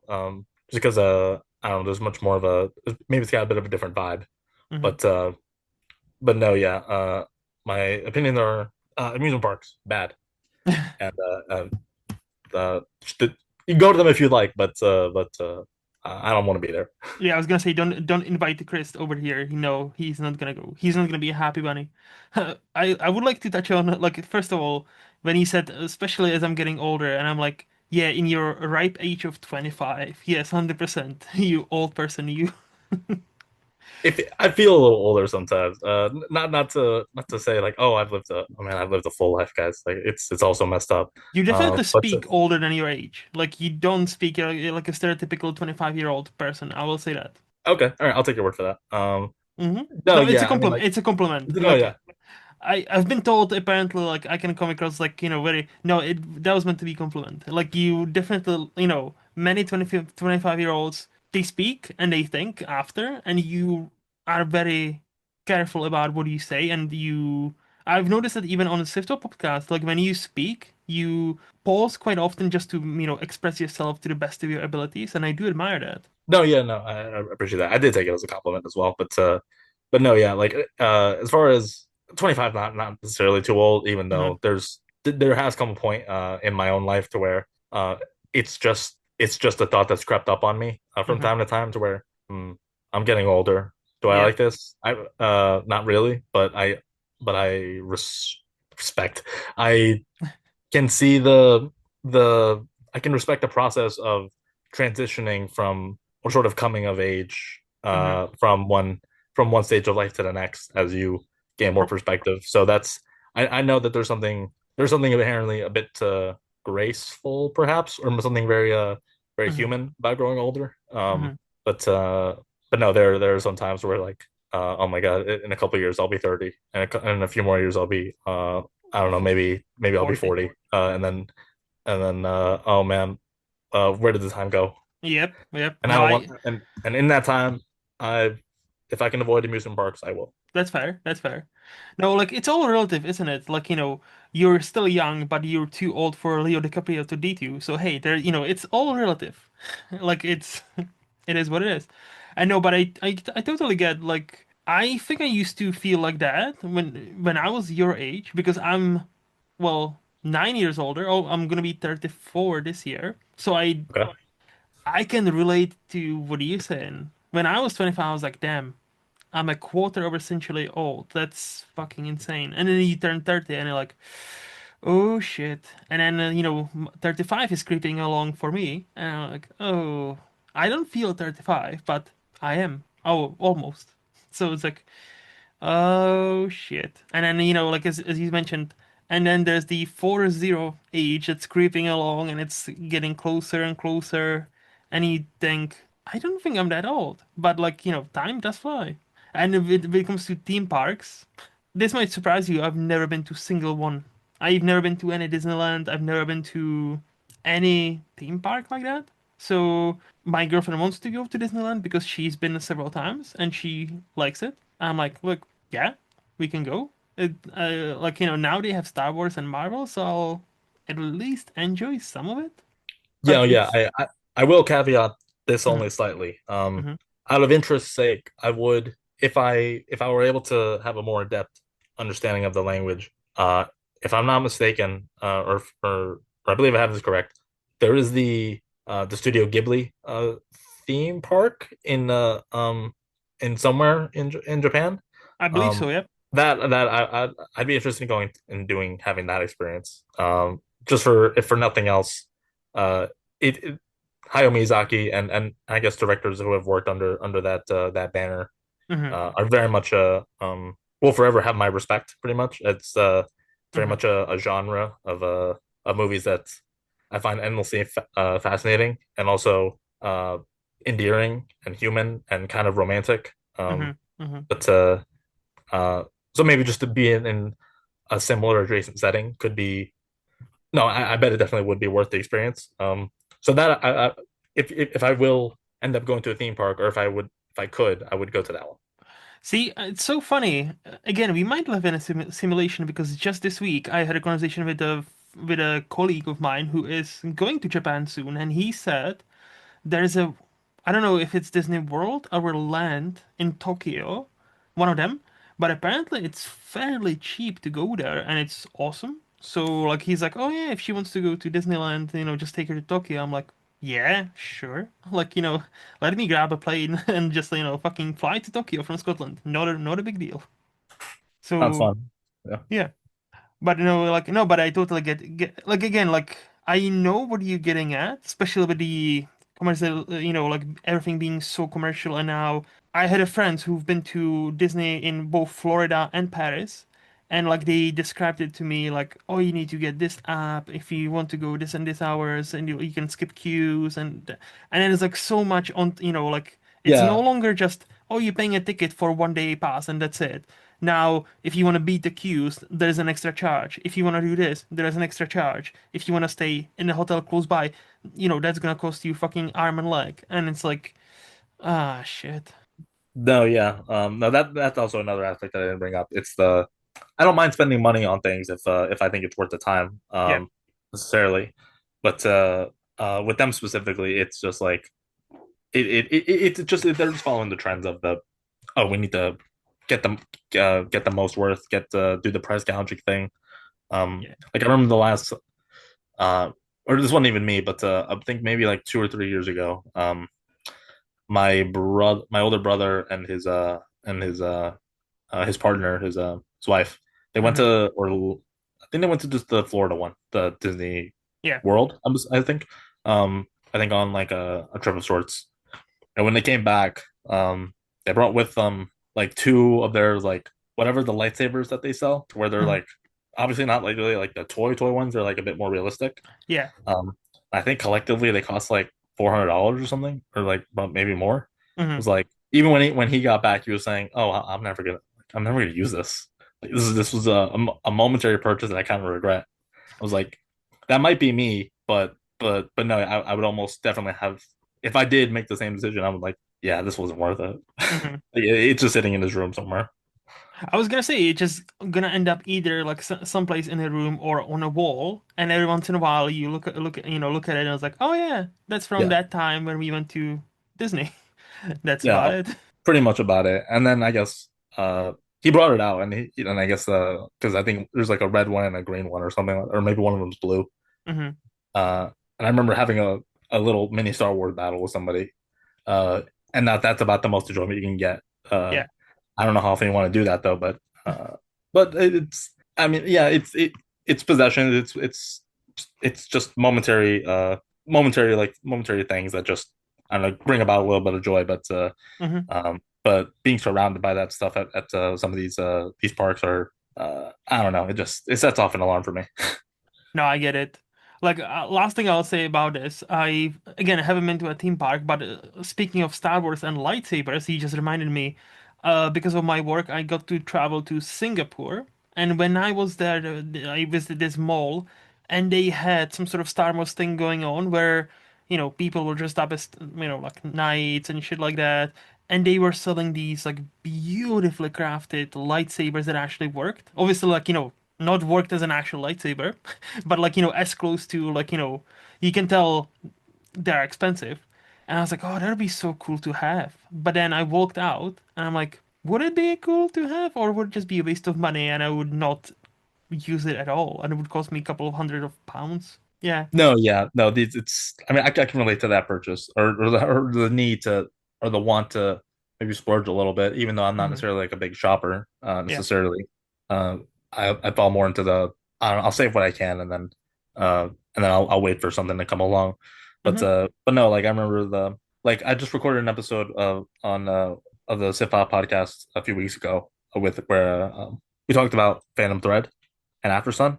Yes. Um, and then somewhere on that episode, I said, I splurged, however, I don't know, it might have been like, I don't know, like $120 on a replica of the jacket that in Drive that Ryan Gosling wears. Hmm. And what a waste of money, man. I'm sure it's $120. Yeah, I have more money than that now, but Hmm. I don't wear it. It doesn't really suit my style. I wanted it, and then once I got it, like yeah, I wore it to Halloween costume one year, and Hmm. that's the most I ever got out of it. You know what is so funny? You just reminded me that we are the same person because I literally, when I heard that, I also bought a jacket, a replica of the one from Drive in like 2012, but it wasn't $120. It was, at the time, I think it was like 40 pounds, which would be like 60, $50, something like that. Sure. And it was from this like cheap, that was my fault for not reading properly. It's from like the cheap like material that's like, it's, I don't think it's even silk. It's something like very not what I don't like. And it looks, on the pictures it looks like heavy and warm. It was actually fucking light. Like because of the shite material, it was not great. So like, yeah, now I think I would probably like, buy a proper one if I were to buy it again. But yeah, I wore it like twice maybe, and I was like, no, that's not my style. But that's so funny. No, yeah, I don't know, for comparison's sake, you might not be able to tell if I pulled it out necessarily, but the one that I got was, and I haven't seen the movie in a while, so I can't really remember Hmm. what the how it fit on Ryan Gosling. Hmm. But I don't know, mine was a bit more thick. It was almost like a bit more of a like a jacket, like a bit like a kind of a bit puffy a little bit, Yeah. um, which which I kind of do wear that style Hmm. in a or at least I can when it's cold. But if anything, yeah, it's the colors as well. It's like us the gold and the Hmm. kind of sheeny white. Yeah. Like Yeah. who's gonna pull that off other than someone who looks like him? That's also fair. Yep. No, it's like for me, it was mainly the material. Like now, I would maybe be inclined to buy it again to just step outside of my comfort zone of not wearing just black things because like black is my Yep, color. similar. So yeah, but I know exactly what you mean. I know exactly what you mean. Yep. Anyway, I think we can move to the flicks part of this podcast where where we finally talk some movies. What do you think? Sure, absolutely. Go ahead. I have stuff to talk about. Nice, nice. So this is gonna be interesting because obviously we've talked about rating and how you rate stuff or don't. But let me hear this. What is the last new movie you would rate 5 out of 5? So anything 2020s. Um, so as I looked over some of your you did send me some notes just Mm-hmm. to prepare for this podcast, just in case anyone didn't know. Mm-hmm. Not that they would, but the if there are instances where I'm sort of stretching on some things to for some of these answers, I'll explain away some context. But for this one, Okay. um, as I look through my ratings for 2028 20 this decade for movies, Mm-hmm. I was kind of a little surprised I only gave two movies 5 stars. Uh, This is what which I was talking about. yeah, But so I'll be honest, I'll probably go and change that at some point. that's fine. I'll add more in there. But Mm-hmm. the thing is about those two movies is that I had the thing about it just it lined up. Mm-hmm. I saw them both on the same day when they Hmm. finally became available to me in a bit of a double feature. So perhaps my movie watching in theaters has never been higher than that day in Okay. 2022 technically, because I saw them sometime like in like January or February. Hmm. But it was the 1-2 punch of uh Drive My Car Oh. and The Worst Person in the World. Those two, I remember it like it was yesterday. I think I saw The Worst Person in the World first, Hmm. and then Drive My Car, and then that's like 5 hours of movies. Um, Yes. and it was the most emotionally taxing, introspective, kind of not desperation. No, I was like very, very internally ponderous day for me. Whenever Hmm. that might have been. I probably still have the ticket somewhere, even that I because I saved some of my movie stubs because I'm just a bit of a pack rat that way. But that 1-2 punch of for those two movies is probably it's there's probably nothing that's come close to it since. They're individual movies that are pretty much almost on that level, but those two, what they're about, almost in form and like uh kind of in regards to character and just almost on a kind of a plot level a little bit. Hmm. Um, those two movies are basically neck and neck. I might prefer Drive My Car now, given that I've rewatched both in recent years at least once. Hmm. But no, those two are that's about as good as it gets nowadays. I was gonna say those are two very great guess, Yep. picks. And I was gonna recommend another movie by uh, Ryusuke Hamaguchi, and I see you're the only person I follow who actually logged it, so you've seen it as well. Wheel of Fortune and Fantasy, because he not only he made Drive My Car in 2021, but Those also this same movie in year. 2021. Yes, Yep. and Yep. both excellent. Like both that movie was also like I rated very highly, and I thought, wow, like Drive My Car is great, but I feel like many people would also appreciate this movie, even though it's a bit more, it's more like what am I trying to say? It's more episodic. There's like three It's distinctive, like it's not a because one story. yeah, it's a I didn't see that one, or I didn't see any of his other Hmm. movies until later on, maybe like a year or two ago. Hmm. But yeah, that one's more because it's like anthology based kind of. It's Yeah, like anthology. divided into Yes. a couple sections.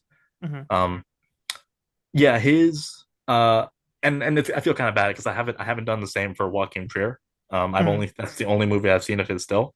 Haven't gone back and seen his other stuff. I just haven't gotten to it yet. But Hmm. on the other hand, I've seen all of Hamaguchi's stuff. Oh, nice. Wheel of Fortune Fantasies is very good. Hmm. Oh no, well that's actually kind of a lie. There's one movie I haven't seen because I'm kind of holding off on it. Hmm. He did like a movie. I have the Blu-ray of it even, and I've had it for like months and I haven't popped it in yet. It's like his 5 hour movie. Oh, 5 hours. It's the Holy shit. it's like it's called Happy Hour, and it's like 5.5 hours. Okay. I think it has like two discs. The physical copy that I need to like it came with. Hmm. But that's the only one I'm holding off of just because it feels like it's gonna be a journey whenever I get to it. That. But no, I've seen that. Or no, I've seen Wheel of Fortune. I saw his new movie, Evil Does Not Exist. Thought it was Hmm. also great. Hmm. And I saw this. I think the one he did a few years before Drive My Car was Asaka 1 and 2. Hmm. Uh, no hits or no misses, all hits for me. He's great. Yeah. From Joachim Trier, because you mentioned Worst Person in the World as well, which is a great movie. I can recommend The Reprise because basically this is his like a he calls it like an Oslo trilogy. So it starts with The Reprise. Then on my that's been on my watch list, Oslo August 31st. That's the second in that trilogy, quote unquote. And Worst Person in the World to for him it's the like a last piece of that trilogy. I haven't seen the Oslo one yet. That's been on my watch list forever, but I'm getting there. But yeah, both Reprise I also enjoyed. So no, he's got something there as well. Like I've seen his American movie Louder Than Bombs, and I that didn't work for me as much, but it's still a solid movie. No, yeah, I'm gonna get to that at some point. Hmm. To those, I kind of just yeah, I really don't have an excuse other than I just kept on putting it off, and there's other Hmm. stuff that I've seen ahead of it. I'll be there first day for his new one that's Hmm. coming out. I think hopefully this year, but that sentimental value is what it's called. I can't wait to see it. No, look again, like look, I'm not gonna shame you for not seeing a movie. Like I haven't seen so many. Like the more I see, the more movies I watch, the more I realize I how little I've seen. It's it's like a race where you can never win. It is what it is. But yeah, I so what would be the last quote unquote teen movie you would rate 5 out of 5? So anything between 2003 and 2019. So for this one, I sort of changed it just a little bit. I'm still within that day range, but I Okay. also added like a little bit of a modifier to it. Okay. Um, I wanted it to sort of be a movie that really would speak to me Mm-hmm. when I was a teenager. Um, Okay. so this is like 2012 to 2019, somewhere Mm-hmm. around there. And there are kind of a lot of movies that were sort of in contention to this. Like La La Land was one of them. They Mm-hmm. kind of came close just because it was a pretty formative for the time that I gave it 5 stars. It's gone down a little since. I think I'm at like four or something. Mm-hmm. Mm-hmm. Uh, not to diss on it. I don't know. My opinion's changed a little bit, but the one that I think I felt that I loved the most that sort of fit that parameter was eighth grade. Bo Burnham. That's a great one. That's if for a couple reasons that movie like it can't. I think I saw it like maybe like days removed from when I graduated high school, Mm-hmm. Mm-hmm.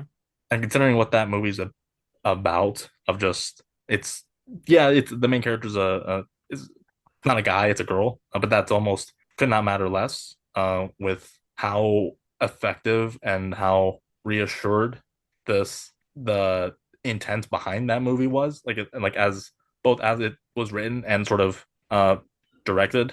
Mm-hmm. Bo Burnham would pretty much has sort of become a figure that I kind of revere just creatively. I wouldn't even say I'm too in love with his stand-up work, but Inside was a similarly formative work when that Mm-hmm. came out during the pandemic. Mm-hmm.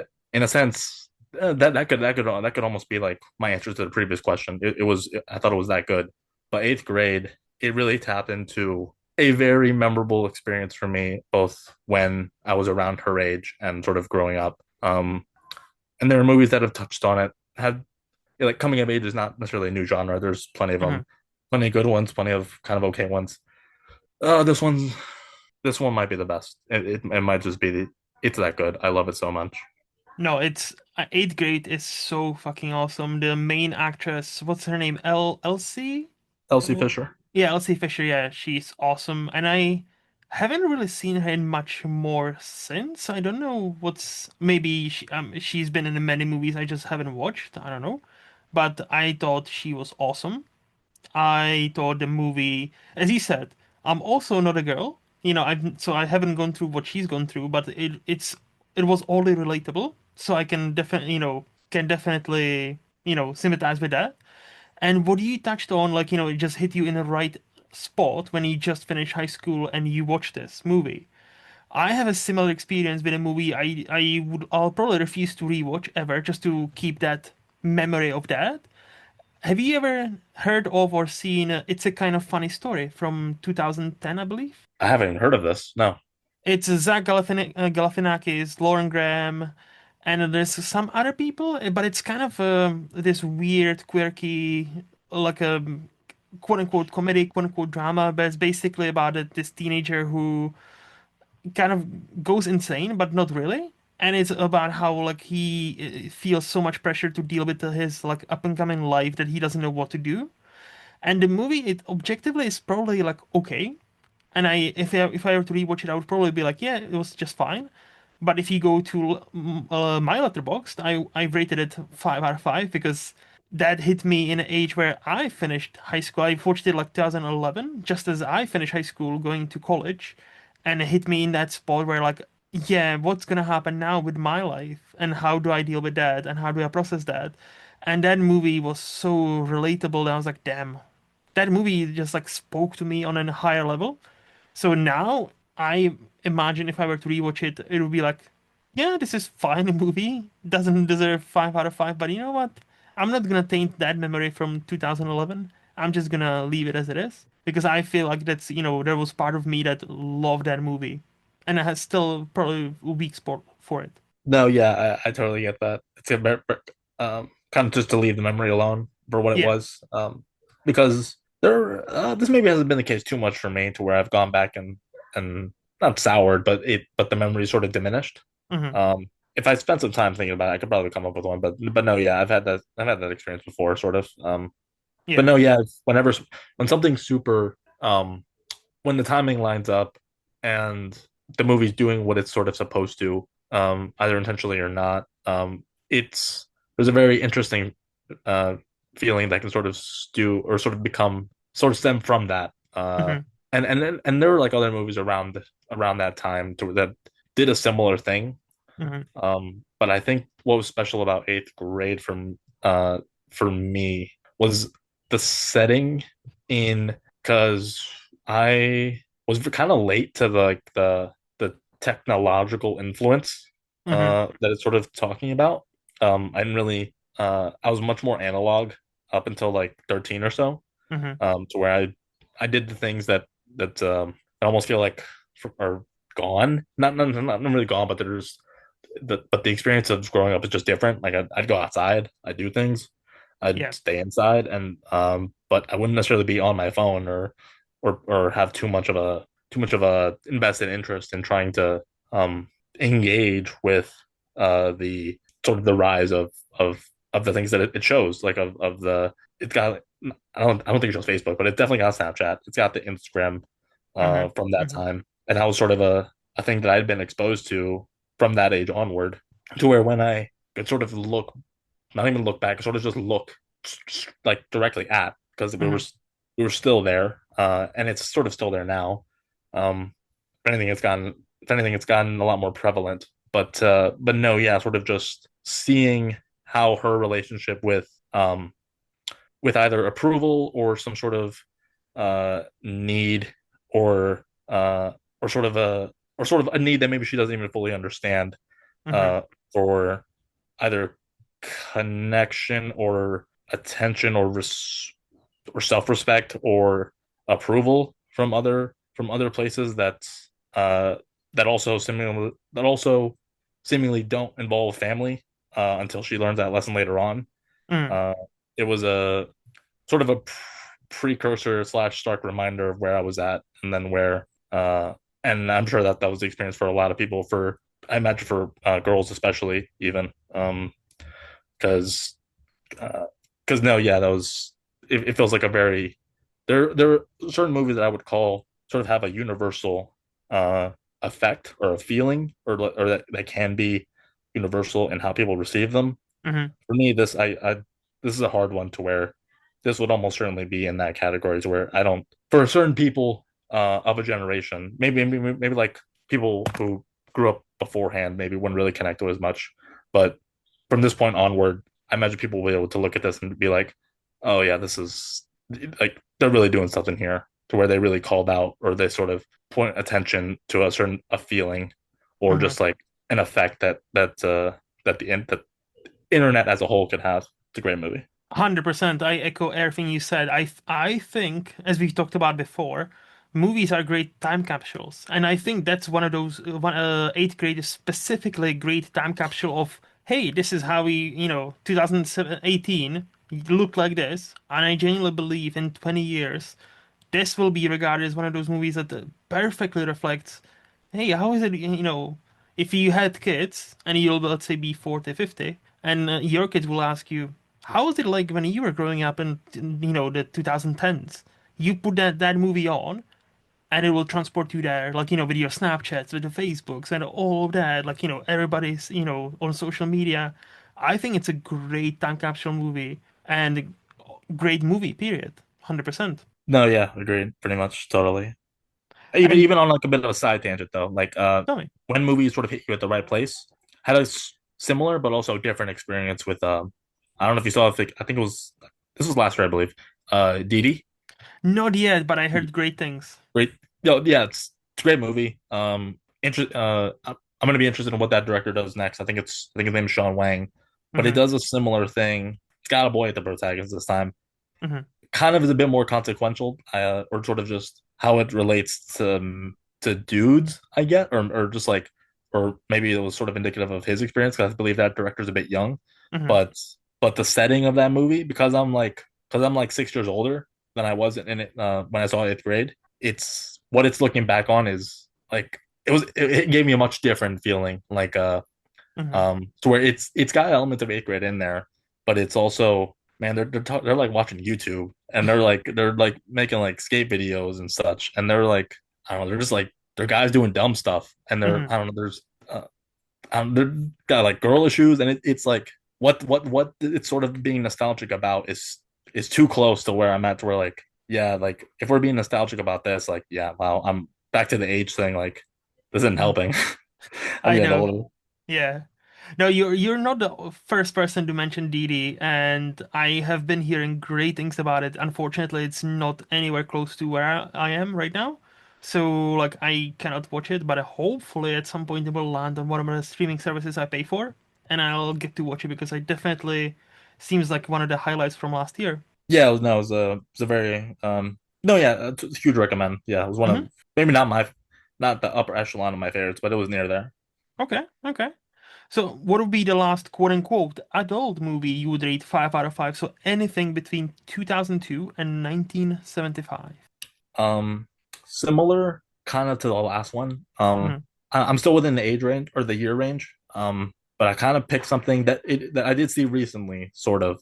Hmm. But also very much felt sort of gave me like an adult experience or something that I felt was actually engaging what it was talking about with perspective Hmm. um of just not necessarily growing up because that's not really what these because I have two they're sort of pretty equally tied but uh they aren't necessarily about the same thing Hmm. but um one I saw maybe just a few weeks ago yeah around there it was In the Mood for Love from One Car Y.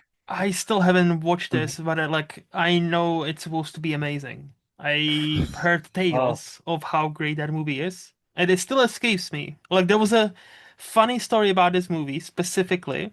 It was on a one of on like a movie for some time, and when I finally decided to watch it, that was one night where I don't know if it was my internet or the app or something started to glitch. So after like 20 minutes, it went down and I couldn't recover it. I think it was the movie was glitching and it was like and it was back when a movie was you have 30 movies, 30 and days, then and they got yeah, and it they was the just accept. last fucking day for that movie. I was so like after 20 minutes, it would just stop. And I was so fucking pissed because I was like, oh yeah, let's finally watch it. Let's finally watch it. And I was like, oh, first 20 minutes. Slow, slow. I'm getting into it again. And suddenly, boop, black screen. And I'm like, what? It's So gone. Yeah. I was so fucking. So yeah, ever since then, it has not come back. So, but I'm on the lookout for. So tell me, why do you love it so much? Um, there when I'm watching it, or Hmm. I've only seen it once, I haven't rewatched it, but when I did just sit down and see it, it's got something that is very describable. Like visually, it's bold. Hmm. It's so mired in the complexity, but also it's got like an interesting level of uh how would I put this sort of cultural awareness Hmm. from where Wong Kar-wai either was at the point in time when he made the film Hmm. but it's a very kind of simple but also sort of um kind of isn't afraid to live in the romance of two people who are not married but their spouses are essentially sort of having an affair Hmm. uh or sort of at least implied to be. And then it's sort of a it's almost a bit dim, diminutive to call it a will they won't they Hmm. because I think it sort of is capable of transcending that just primarily just because of how great the acting is both from Maggie Chung and Tony Leung how great they are together, how Hmm. romantic the two are together, how claustrophobic the movie is sort of supposed to make you feel. It just was capable of approaching a series, a kind of romance that I hadn't seen in quite a while necessarily. Hmm. That wasn't just either overly gratuitous or a bit schlocky or maybe aiming for something that it couldn't quite reach. This, I, when again, sort of when I watch it again, I'll pretty much convince myself that it's like the greatest love story ever. Hmm. Um, I love it so much. It felt very. It feels like the definition of an adult movie. Okay. Um, yeah, it's and then in connection with that, there's a movie I saw last year. And this is much more. I'll be a little more brief for this one because there's a lot less. It's a lot less known Hmm. than In Mood for Love. But there's a movie called. Let me see if you've heard of this. Do you know a movie called The Ballad of Narayama? That rings a vague bell. I think I might have seen it. Let me double check. Okay, so this one I don't remember why I chose to watch it, but I was watching old movies and I was like, oh, this is. Oh, or no, wait, I might actually do remember. It was on movie and then it was about to leave, so I checked it out before it left. I did watch it, yes. You did Yes. watch this, okay? Yes. This one was this was a surprise. Mm-hmm. It's it was able to look for and it's sort of sparse in like plot necessarily because it's almost vignette based kind of and just Yeah. how it'll sort of just traverse the differing adventures of these people living in a village in Japan. I'm not sure what the time period was, but it's not at all modern. Yeah. It's very much meant to be a sort of a look back to I think whatever it's era they were implied in. it's like 1800s, like late 1800s, I think. 1800s, maybe, yeah, perhaps. Mm-hmm. But while there is a level of sexuality to the movie, it's not at all romantic to me. It was very frank and Mm-hmm. Yep. uh almost damning of the nature uh of the cycle of life, of the a sort of hostility that can exist in the community, Yep. the um the pressure to know your role or to find a place with somebody, um the, the ideas of tradition, Mm-hmm. the it's got some there are a couple scenes in there that are that really moved me in kind of both an affectionate way but also a just like a very callous kind of way. Mm-hmm. there's, there's a scene involving a mountain Yep. that totally transfixed me, and there's another scene involving some dirt that uh it kind of just left me a little confused, a little baffled almost. Mm-hmm. I was like, okay, this is I haven't seen any work from this director since, but when I eventually do, I'll have this movie in his back pocket for sort of remembering how just just how bold it was. It came out in like 87 or 86 or something. Mm-hmm. But no, this is a I've never heard this movie before.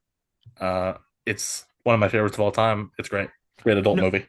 yeah. So the Bard of Nayarama, yeah, it's definitely a movie. It's definitely you need to be in a specific sort of mind to watch it, open mind, fairly, like Yep.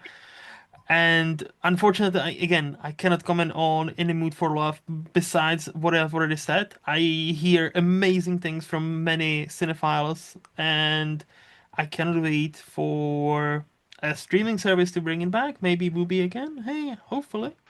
So like, but I cannot wait to watch it because it's one of the highest rated movies I still haven't seen of like that era, and I know it ranks highly for many people. So I genuinely cannot wait to watch it. It's just not available anywhere at all. So that's always fun when you're No, yeah, paying for someday. like yeah, when paying for like 5 or 6 streaming services and the movie you want to watch is nowhere to be found on either. It's like thanks. Thanks for nothing. Yeah. Yeah. So anyway, what is the last old quote unquote movie you would rate 5 out of 5? So anything 1974 and older. So I have uh as I'm going sort of circling through like the my desire to watch older movies. Mm-hmm. Um Surprise surprise, there's a lot of great stuff out there. Last year in particular was a banner year because I saw a lot of really great stuff. Mm-hmm. And the two that I'd say that I do want to just highlight, because I think they're both very both yeah I think they're fairly different. Mm-hmm. My introduction to Sergio Leone came in Once Upon a Time in the West. That's a great It's introduction. it's wow, they they can't make movies like that anymore. It's completely its own animal almost, and Yep. animal even is even kind of a different word. It's just like or maybe it's not the right word. It had everything. It's Hmm. the first 10 minutes are absolutely magic. Yep. It's got the best music. It's got the incredible I'd say probably trio performances. Both I think Robards is it, and then Bronson, Hmm. and then in the lead as a harmonica. Which Yep. what a use of an instrument and as a motif for that character. It's I even like the moments when it's sort of gets to the quote unquote the makes its use of guns in the movie as a western. it's it makes the most out of every second it's got, and by the time Hmm. I get to the ending, it's oh my god, like I can't wait. I'm gonna need to see this in the theater one day, and I Oh, almost certainly will get the chance. But but no, that's for good reason. If that's the best of his movies, I'm almost a little sad that it was the first one that I saw. And he's not got many, I don't believe. But Sergio Leone, what a almost he goes beyond like the master almost. Like he is my it's guy. incredible. He is one of my favorite directors and has been for ages. Like, yep. Like it's a for me, it's a flip of a coin for when it comes to best to western between Once Upon a Time in the West and The Good, the Bad, and the Ugly. Yeah, yeah, Like to me, it's a flip of a coin because both are excellent, and no matter where that coin lands, you'll be happy. Like the yeah. Once Upon a Time in the West, like I still remember the scene, like obviously the opening 10-minute scene, just how it's paced out so like carefully. And nowadays, many people will fucking hate that when it's like, oh, nothing's happening. Like, why are we staring at this? No, shut the fuck up and stare at it. It's great. But No, like even when I was a dumb kid, when I watched this when I was like 14, 15, the introduction of harmonica and the shadow play where, he just goes into this dark room and he hears harmonica and then he throws the lantern and you just see and the music like escalates and you finally see his face and just as the lantern moves around and it's a shadow and you hear doo, doo, doo, like that one scene, even in my 14, 15-year-old dumb brain that wasn't, was dumb. I was like, this is something fucking special. it's chilling. This is something magical. And Sergio Leone is a god. Like this is like I even then I knew like this is not many movies do this. Yeah. As is Morricone, I believe, if that's Yes, the Ennio. composer. But yeah, it's Well, Ennio's Ennio. Like how that guy only won one Oscar for Hateful Eight, which again, great score, but great, how great he movie. how he only won one and he had, he obviously is now passed away, unfortunately, but how he did not have at least like genuinely like four or five. It's insane to me. It's fucking insane.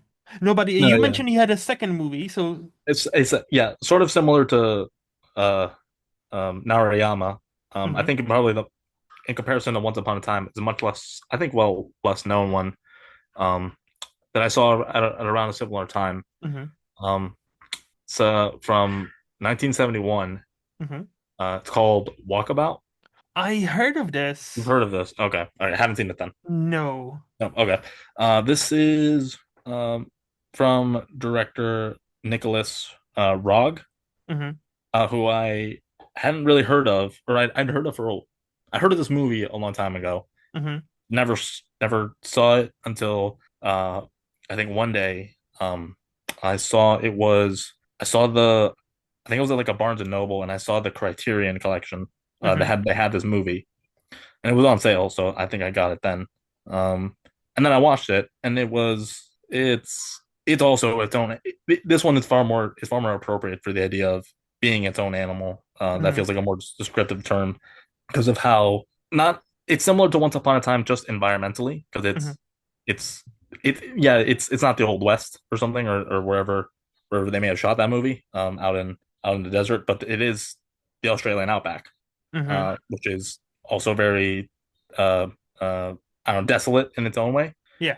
But Walkabout, it was it's it's almost a bit more. It's a bit less of an emotional story, or Hmm. have a bit less of an emotional reaction compared to Once Upon a Time in the West. Hmm. But it's got something else about it that's much more becoming of kind of a larger idea revolving like nature, and Hmm. also just the the complexities of a sort of industrialization, and also just like the comparisons between cultures. Hmm. Um, just to surmise, if since it is a little less known, it's about a two siblings who end up alone, end up sort of getting lost on a trip to somewhere in the some part of Australia that's basically surrounding like desert, Hmm. and who look to survive by teaming up with, in as the movie will sort of describe, an Aboriginal boy who's on a walkabout trek, which is a tradition of sort of a coming of age ritual, Hmm. and sort of the relationship that sort of derives off of there between three youths, one of them who's basically like a little kid, Hmm. and even gender with one of them who with the kid sibling who is a girl, and the boy who uh, is not Caucasian, he's Aborigine. Hmm. Um, Sort of how the three will sort of interact through the desert, and from there, it's also transfixing in its own way. It's very much feels it doesn't even necessarily feel like an old movie because of how well directed it is, how well edited it is, how much information just passes by so quickly because it's not a long movie, but Yeah. it's also sort of just incredible. Hmm. I've seen some of his work since then, but this still remains one of my favorites of his, Walkabout. Okay. So I have an app where I have all my streaming platforms linked. So if I just search a movie, it tells me if it's streaming someplace. And Walkabout is actually streaming on Amazon Prime in the UK right now. So I think I know what I'm doing tomorrow morning. Thank you for that recommendation because I've heard about this like, a long time ago and I keep seeing it on some of the like, best movies ever list. So like, one of those lists. So I definitely seen the poster, but yeah, I didn't know it's just streaming on Amazon Prime. So I think I know what I'm doing tomorrow morning. Thank you for that. Hope you enjoy it. I love it. It's a great movie. Oh, I cannot wait. So what would you say is your favorite movie decade? Movie decade. If I'm going like the per capita rate to where it's got like the most great stuff, Mm-hmm. my movie watching sort of hits a wall heading into like the 40s and beyond, or no, 40s and below. I think the 40s. Mm-hmm. I still have a bunch of old. That's an area where I still need to do a lot of exploring. Mm-hmm. And while I am tempted to sort of give the basic answer of the 2010s because it's by far the era that I've seen the most stuff from. Yeah. It's my movie watching it's really started like in like 2015, 2014, 16 ish. Mm-hmm. And from Mm-hmm. there, it's all about seeing what's coming out at the time. Yeah. But I love the 70s. Mm. I love sort of what that decade has to offer. There's still a bunch that I'm still gonna have to work my way through. Like I haven't seen uh Rocky or anything like that, or haven't seen I don't know, like the Sting or Serpico or whatever. Oh. But there's I'll just to name stuff off. Mm-hmm. Taxi Driver. Uh You haven't seen it? no, I've seen it. Oh. No, these are ones I have seen. Okay. Okay. Taxi Driver, Network, Mm-hmm. um uh uh the Parallax View, I believe. What else? Walkabout's in there. Yeah. It's also in there. Jaws. It's got so much. Mm-hmm. It's yeah. There's something really there's something in the air during that time. Just aesthetically, just as a point of history, Mm-hmm. it's I don't know. It's kind of perfect in my mind, but well, not perfect. I'm sure there's lesser stuff that came out, but no, yeah.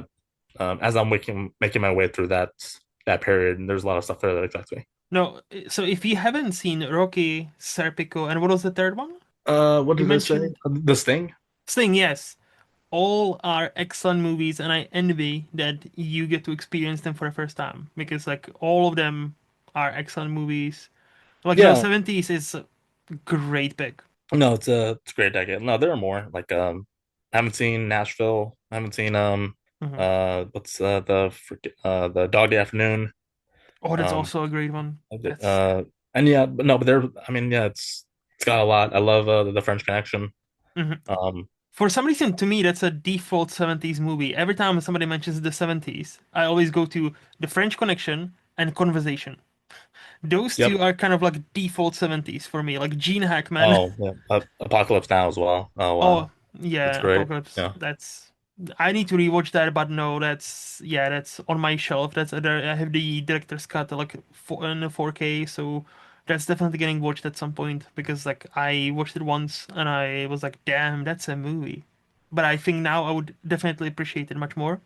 So no, yeah, 70s, awesome choice. You cannot go wrong, really. So do you have any hot movie takes? Movie takes. I don't really. I think if I had to pick out something, Hmm. which I may not even feel like I'll die on some sort of hill for it, but I do feel kind of strongly about it. Hmm. Uh, I kind of joked about it at the beginning, but I actually kind of feel the opposite way. I don't think that there's. I think that there's. So there are two things, but they're sort of in tandem. I don't think there's anything. I don't think a movie that's too long kind of exists. I Hmm. would use the verbiage a little differently. I think movies that are like 3 hours or 2.5 hours or anything that's inherently long. Hmm. For me, I have no problem with that stuff because that's just it's the way the movie was made Yeah. and product. They can be director's cuts or I don't know like other versions of movies. I don't pick a Blade Runner or whatever. Hmm. Apocalypse Now we just mentioned there are a few versions of that. Yep. Um, movies that are movies that are like 90 minutes. I get that people say that that's like ideal, and Hmm. it can be. There are also a lot of really great movies that are twice that length. Yes. And the idea that calling something a movie specifically too long, it doesn't really compute with me. Hmm. I would instead choose to say or choose to sort of refer to the idea that a movie didn't use its time correctly. Because I think I could pick one of my favorite movies that's 90 minutes. I could pick what's Lock. I'm gonna Oh, say a Locke movie is great. like the Tom Hardy one. Yeah. Yeah. You could you could find a way to add an hour to that movie, perhaps. Would it become maybe a bit worse? Maybe it might stretch over into tedious. But I believe there's a version of that movie that could be 2 hours and 40 minutes, and I'd love it still the same. Hmm. Um, uh, and you can make that connection to any movie.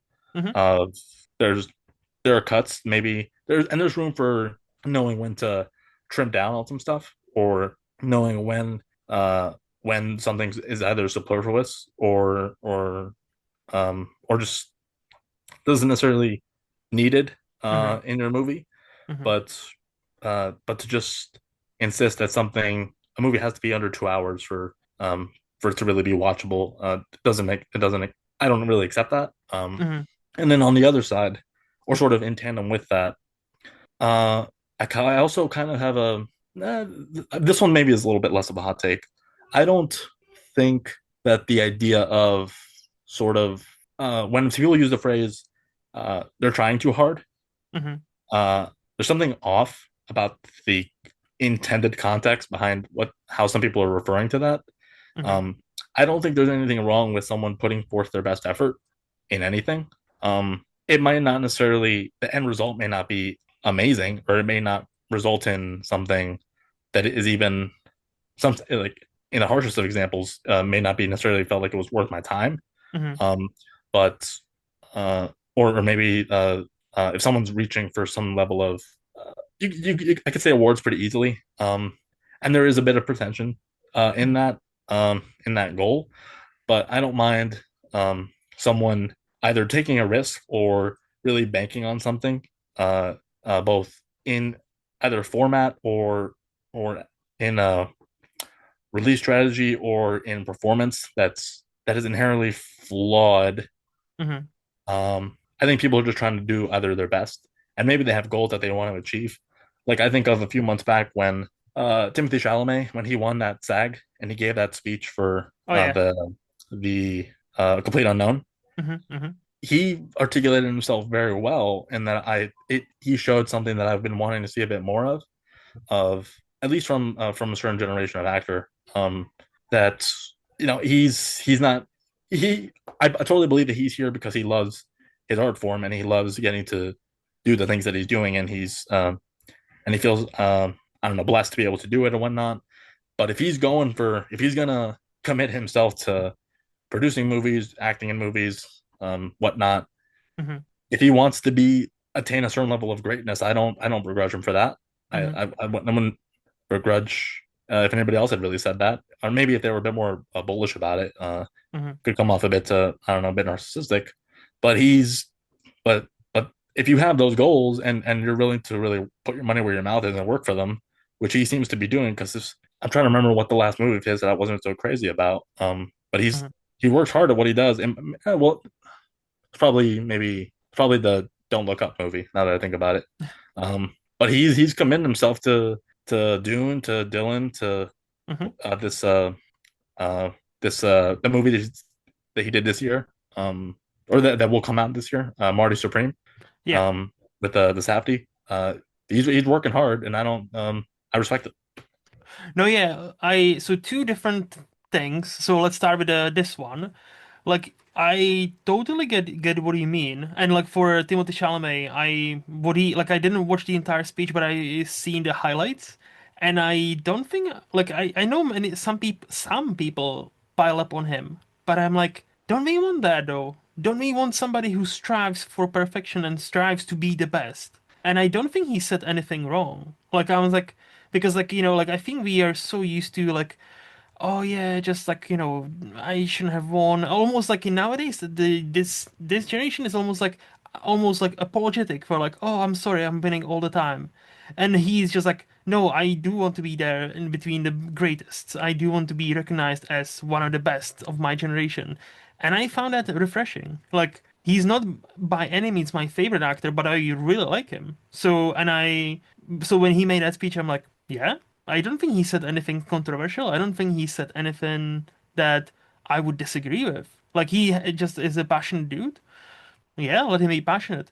On a flip side of a coin, if we talk about somebody like Bradley Cooper in Maestro, who that would be just my definition of this person is trying for an Oscar, but now, and again, as you said, nothing wrong with that. But it's so much in your face. Where like Yeah, Chalamet in a Complete Unknown, he is very good in that movie. So when he got nominated, I'm like, that tracks. Yeah, and you could argue that probably he was one of like it was probably half and half between him and the person who won, who's just I'm blanking on his name. Brody. Yes, I didn't. Yeah, I didn't. Of course, the longest speech ever that Yeah, told nothing. Yeah, yeah. How could I forgotten that? So like, I would not be surprised if had he won, right? But like Bradley Cooper, like if somebody's trying too hard and then kind of takes your face and like like look at me, I'm trying so fucking hard. Give me my Oscar. I'm one of you guys. And I like Bradley Cooper, but even when I listened to a couple of podcasts, him talking about the movie, like you can tell he was a bit too much into himself. And I'm like, dude, like I get it. You have lunches with Spielberg, who advises you how to do movies. Cool, but like we like you. We don't like you don't have to keep selling us on. Yeah, I just this scene is so much about this, and it's like there's something about him how he like specifically about Maestro where I'm like I think like he is a bit too much high on his own supply. So no, I yeah, hope, yeah. that's a pretty common opinion. I think take to have, at least on with him specifically. And then there is a line where it'll I don't know where it really where it starts and where it in separating Hmm.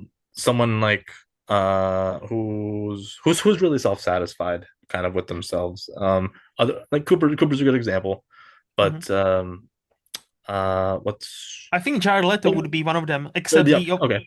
you know, Okay, yeah, that's a great one. but To he's where someone also like slightly different because like he's literally like a cult leader who actually has followers, like proper. He's into some weird fucking shit, and like a couple of years from now, we'll have a decent movie about it and some great documentaries. Because like what he's doing is like verging on a cult leader, like proper. So that's something slightly different.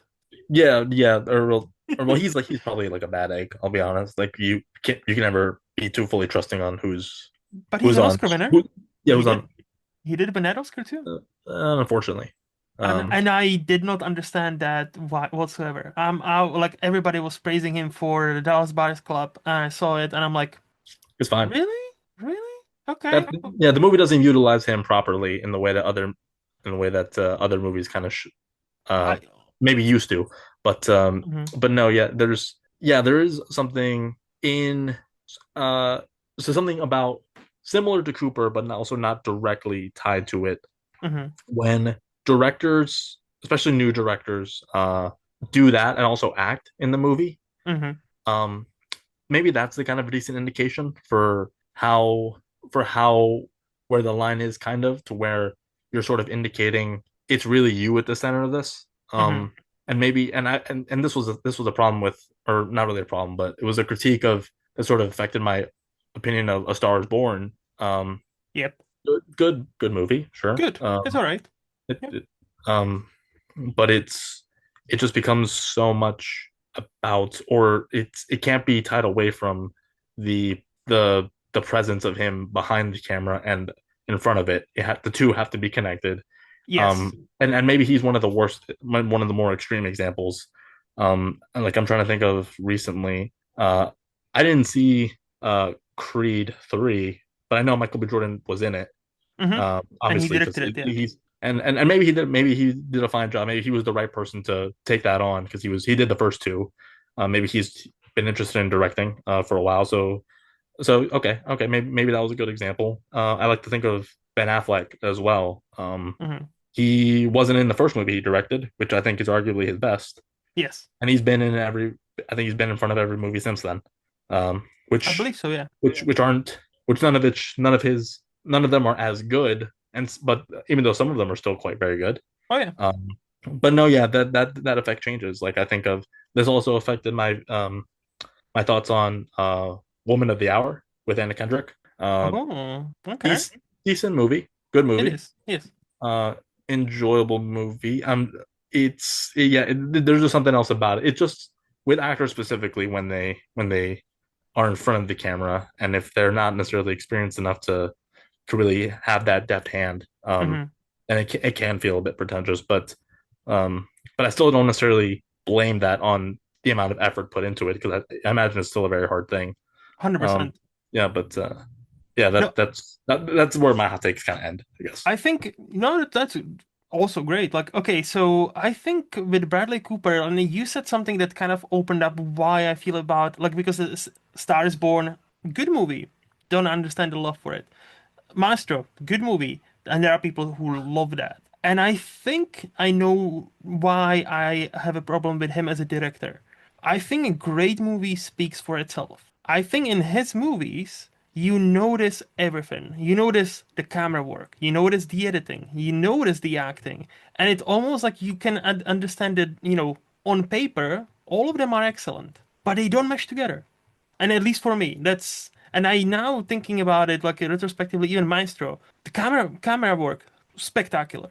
The black and white, awesome. Carey Mulligan, she should have been given the Oscar. Like she was awesome. Like she was even better than him. The costume, the makeup, costume, the the Junos, great. But altogether, everything kind of stands out and it doesn't blend in to make a one movie. Like in a way where it's like it's like one of those like old sayings. If you notice editing, the editing is bad. If you notice soundtrack too much, the soundtrack is bad because that means it's distracting you from the movie, right? And if you notice something, and on both of his movies, I've noticed every single thing, and I haven't realized it until today. So thank you for putting me into that direction. I'll say for Woman of the Hour, I thought it was a great feature debut for Anna Kendrick. I Good thought debut. Yeah. Yeah, no, yeah, it was great. I thought it was, you know, I hope I thought it would be more her level, meaning she seems very quirky but very intelligent, very quick with it, and the movie didn't reflect that. But I hope if she set herself a bar, and I hope like her next project will be great jumping point of that, and we will get more of a personality in a sense where, oh yeah, this feels like something that she would have directed, because like I feel like it was a really good movie. I just didn't think it was anything like special, if you know what I mean. Yeah, no, yeah. These things sort of vary um on a case by case basis. Like I Hmm. feel like maybe part of why the movie's enjoyable and also still has merit and value is like the themes that it's touching on with Hmm. um I don't know, I guess violence against women and whatnot, Yeah. and the faulty appearances and the perception uh of men and whatnot. Hmm. Maybe in that particular case, while she has I would definitely check out whatever she does next if she has something directed on Same. coming up. Maybe it was just specifically the material was a slight bit off from something that would match her energy, like you're saying. Hmm. And this is just like semantics, it's just my opinion. I feel like the movie that she did before that, did you see Alice Darling?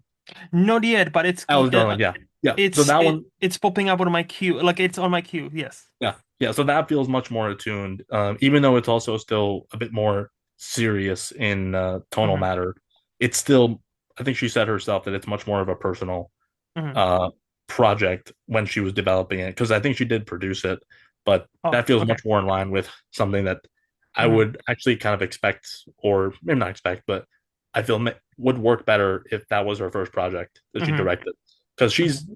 she's good in it, and I think she's spoken about her how it's uh, is not unrelated to experiences she had in the past with Hmm. a relationship. And yeah, and these things just sort of vary. Like I'm almost a bit more forgiving when the directorial debut isn't good necessarily. Yes. Yes. Like what's a bad one? Like the Chris Pine one, the Pool Man. That one. Okay, you're talking to But one of the few people who actually kind of enjoyed it. I know how it's like it's reviewed not well, but I am one of those people who oddly vibed with that movie. So I'm excited for whatever he does next. I'm like okay, one no, of no, the no. five people in this planet on this planet who like I kind of liked it.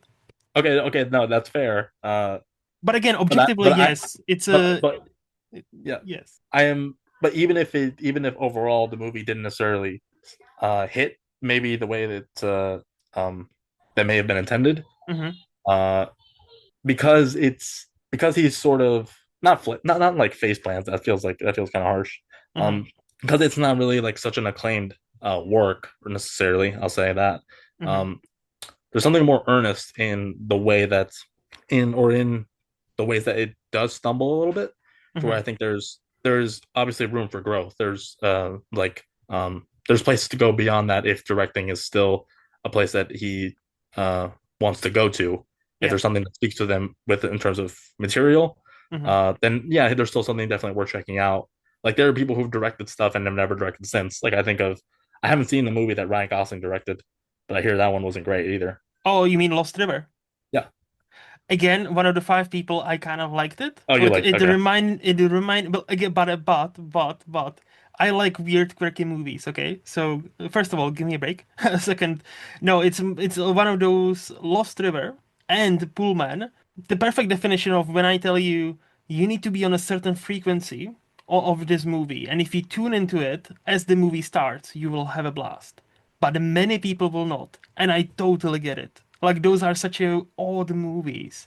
And Lost River, I think it's a. I thought that was such a swing and almost like Lynchian in a way. Like it reminded me of pieces of Lynch, it reminded me of pieces of David Fincher, and I'm like, damn. And it was kind of at his like first, like now he's like at a much higher peak, but that like 2004, there was 2014 movie. It was when his like first like proper peak after Drive and all these movies, right? And I thought he must have had like probably like basically almost a blank check. Yeah, oh, you want to direct? Okay, I'll throw you, throw you some money, do whatever you want. And he decided to make this kind of movie, and I'm like, fascinating, and I love that. Even if it didn't work 100% for me, I am so interested in. He doesn't seem to be working on anything now as far as like directing goes, but I would be very interested in what he does next. But the same for Anna Kendrick, because like Anna Kendrick, like despite this being like again, I gave it 4 out of 5, so I like the Woman of the Hour. I just thought the way it was shot, it was very. I hate to use this word, but kind of basic. Sure. But if am I less excited about whatever she will direct next? No, I'm there. Like like I admire her as an actress. I think she seems to be like a chill human being, so that's always nice.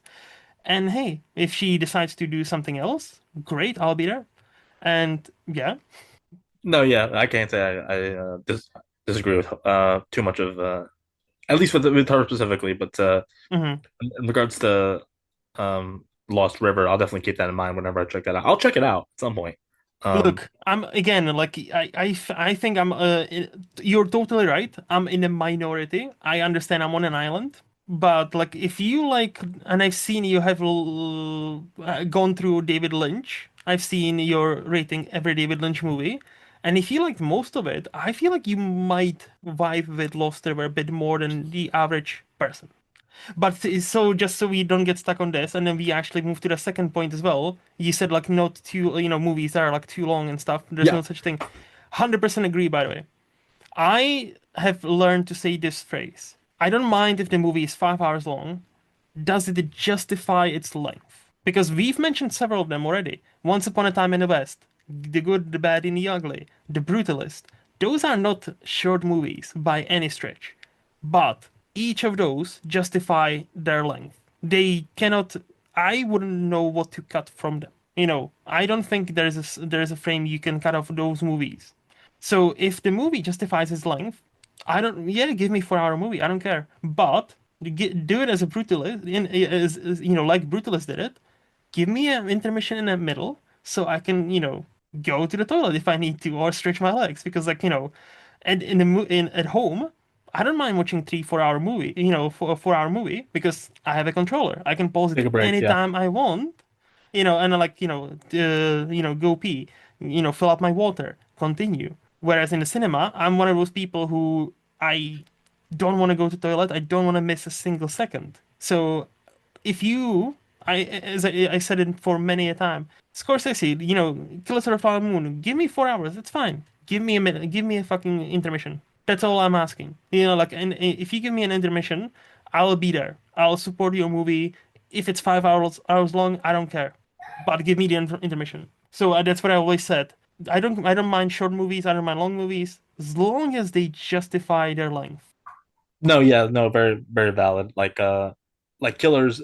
I remember when that came out. I think there was a kerfuffle over the Mm-hmm. theaters putting in the intermission, even Mm-hmm. when that wasn't designed for when they were making the movie. Mm-hmm. Which I get I both wouldn't have sides. known because it wasn't in the UK. There was no intermission. I can tell you No, no, that. In the UK, it was like 3 hours, and if you want to leave, you leave. But we're not stopping the movie. yeah, yeah, same thing when I watched it. Mm, But no, yeah, intermissions regardless should, or just follow a side tangent, those should be a lot more prevalent. And I've only had an intermission twice. No, three times. mm-hmm, The Brutalist. mm-hmm. Um, when I saw my first showing of Barry Lyndon. Okay. Barry Lyndon, another great '70s movie, by the way. Mm-hmm. It Um, is. maybe could be the best. And the Steve McQueen, he put out a documentary a few years ago. Um, Oh yeah, it was Occupied City. I I've actually heard of it. saw it at the first film festival I went to. It was like one Mm, of the last films I saw, and it's like 4.5 hours. mm-hmm. For a documentary, that's an interesting choice. That is. So it's not like it was like a Netflix multi-series thing, which I have very little respect for. Mm-hmm. But all in one viewing, the 15 to 20 minutes within, I I still love that movie. Um, I Mm-hmm. might like it a little less without the intermission, Mm-hmm. but but no, but since I might never get the chance to talk about it, Occupied City is a great documentary. I don't even know if it's streaming anywhere. Okay. Um, but uh it was very fascinating, very Mm-hmm. sparse documentary in terms of how I choose to consume them because it's all just it's uh random visuals of Amsterdam and a bunch of narration of some historical facts Hmm. that Hmm. seemingly goes on forever, but is um, very nonetheless very powerful in how it tells its tales of its history in World War II.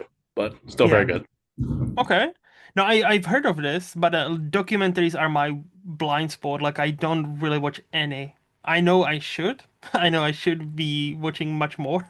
But like, there's already so many movies to watch and TV shows. I'm like, documentaries? Like there's so I know there's so many great ones, but I'm like, I already don't have time to watch all the movies and TV shows I watch, let Yeah, alone documentaries. yeah, I get why, Uh, but there's but I it's have.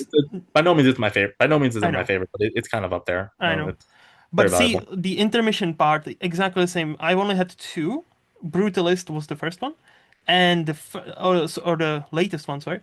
And the first one was, we already also mentioned that, also a long movie, Hateful Eight. And Hopefully, okay. because that intermission was built into the movie, same with the Brutalist, it felt natural, it felt awesome, I was refreshed, and the movie just flown by very quickly for, both times I watched it, in a home and in a cinema. So, so yeah, I totally agree. There is no such thing as too long, movies, are they getting longer? Maybe, probably, because they are quite a long movies. But hey, as long as they justify their length, I don't mind. Totally. Yeah. But yeah, I think with that we can move to the underrated part of this podcast, where I ask you, Chris, who do you think is the most underrated actor we have right now? Um, for this section in general, Hmm. my uh, I'm not necessarily I'm partially taking in, I guess, maybe overall reception, Okay. but I think maybe a little bit more so, maybe just the degree to which I hold this movie or this person in high esteem, Hmm. uh, which has not been met, in my opinion. Hmm. Um, for the actor, it's Brian Tyree Henry. Nice. He just did that the Apple TV show, Dope Thief, which I Hmm. just saw, or I think it just wrapped up. You get another actor in there that's not him, and it's it's just okay. Hmm. In some sense, it kind of is just okay, but he's absolutely elevating every second he's on screen. Hmm. Um, Atlanta is one of the most transfixing shows of this in recent memory, Hmm. and his character, his performance, for Paperboy is something to watch. Hmm. It's I don't know. He does something very special when he's locked in. Like I think of his work in uh Causeway, that the Jennifer Lawrence movie from a few years ago. I think of what's the Widows he was in Yes, he was. a few Yep. years ago. There's some other stuff. Maybe not, maybe a little less. Even like Eternals, Hmm. which of some problems with that movie, the cast isn't necessarily one of them.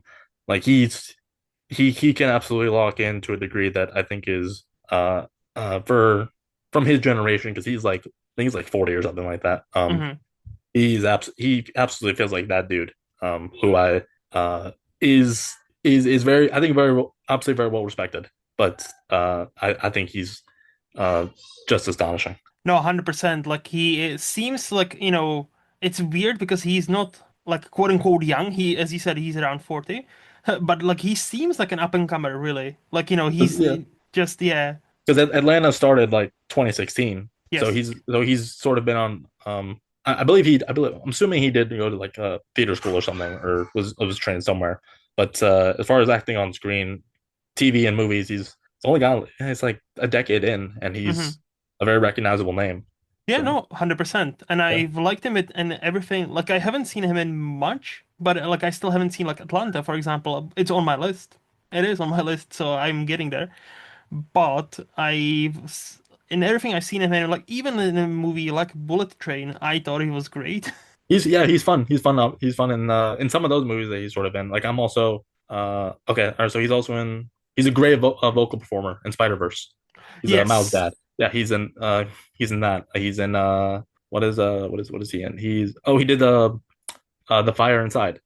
That was like his most recent one. It was like the boxing. Hmm. sort I of haven't. biopic. I know what it is. I haven't seen it yet, but I know of it. Yes, I heard of Yeah, it. that's great. He's in. Oh, he's in a If Beale Street Could Talk. Yes. Super underrated little scene in that movie. Hmm. He's great. Also, haven't seen it yet, but I am aware of it. It's just they've removed it again, so I'm like, fuck's sake, like. And it's an Amazon movie, if I'm not mistaken. So, like, Amazon, what the fuck are you doing, removing your own Is movies? it? Okay. Yeah, if I'm not mistaken, it is. But like these companies, man, nowadays, like tax purposes, I don't know. Like, oh. No, but that's a great choice. That's a great choice. So, what about some actresses? Who do you think is the most underrated actress? Uh, Similar metric. Hmm. Um, Obviously we're well known. But for how I perceive their work or Hmm. her work, I think an actress like Kirsten Dunst is absolutely marvelous.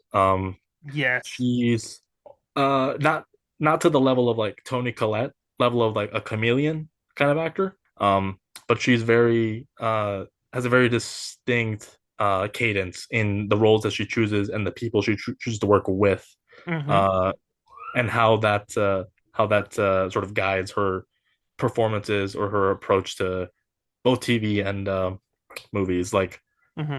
uh, at just all right, first and foremost, like I think she gives a lot of weight to her work with Mary Jane, much more than is given credit. Hmm.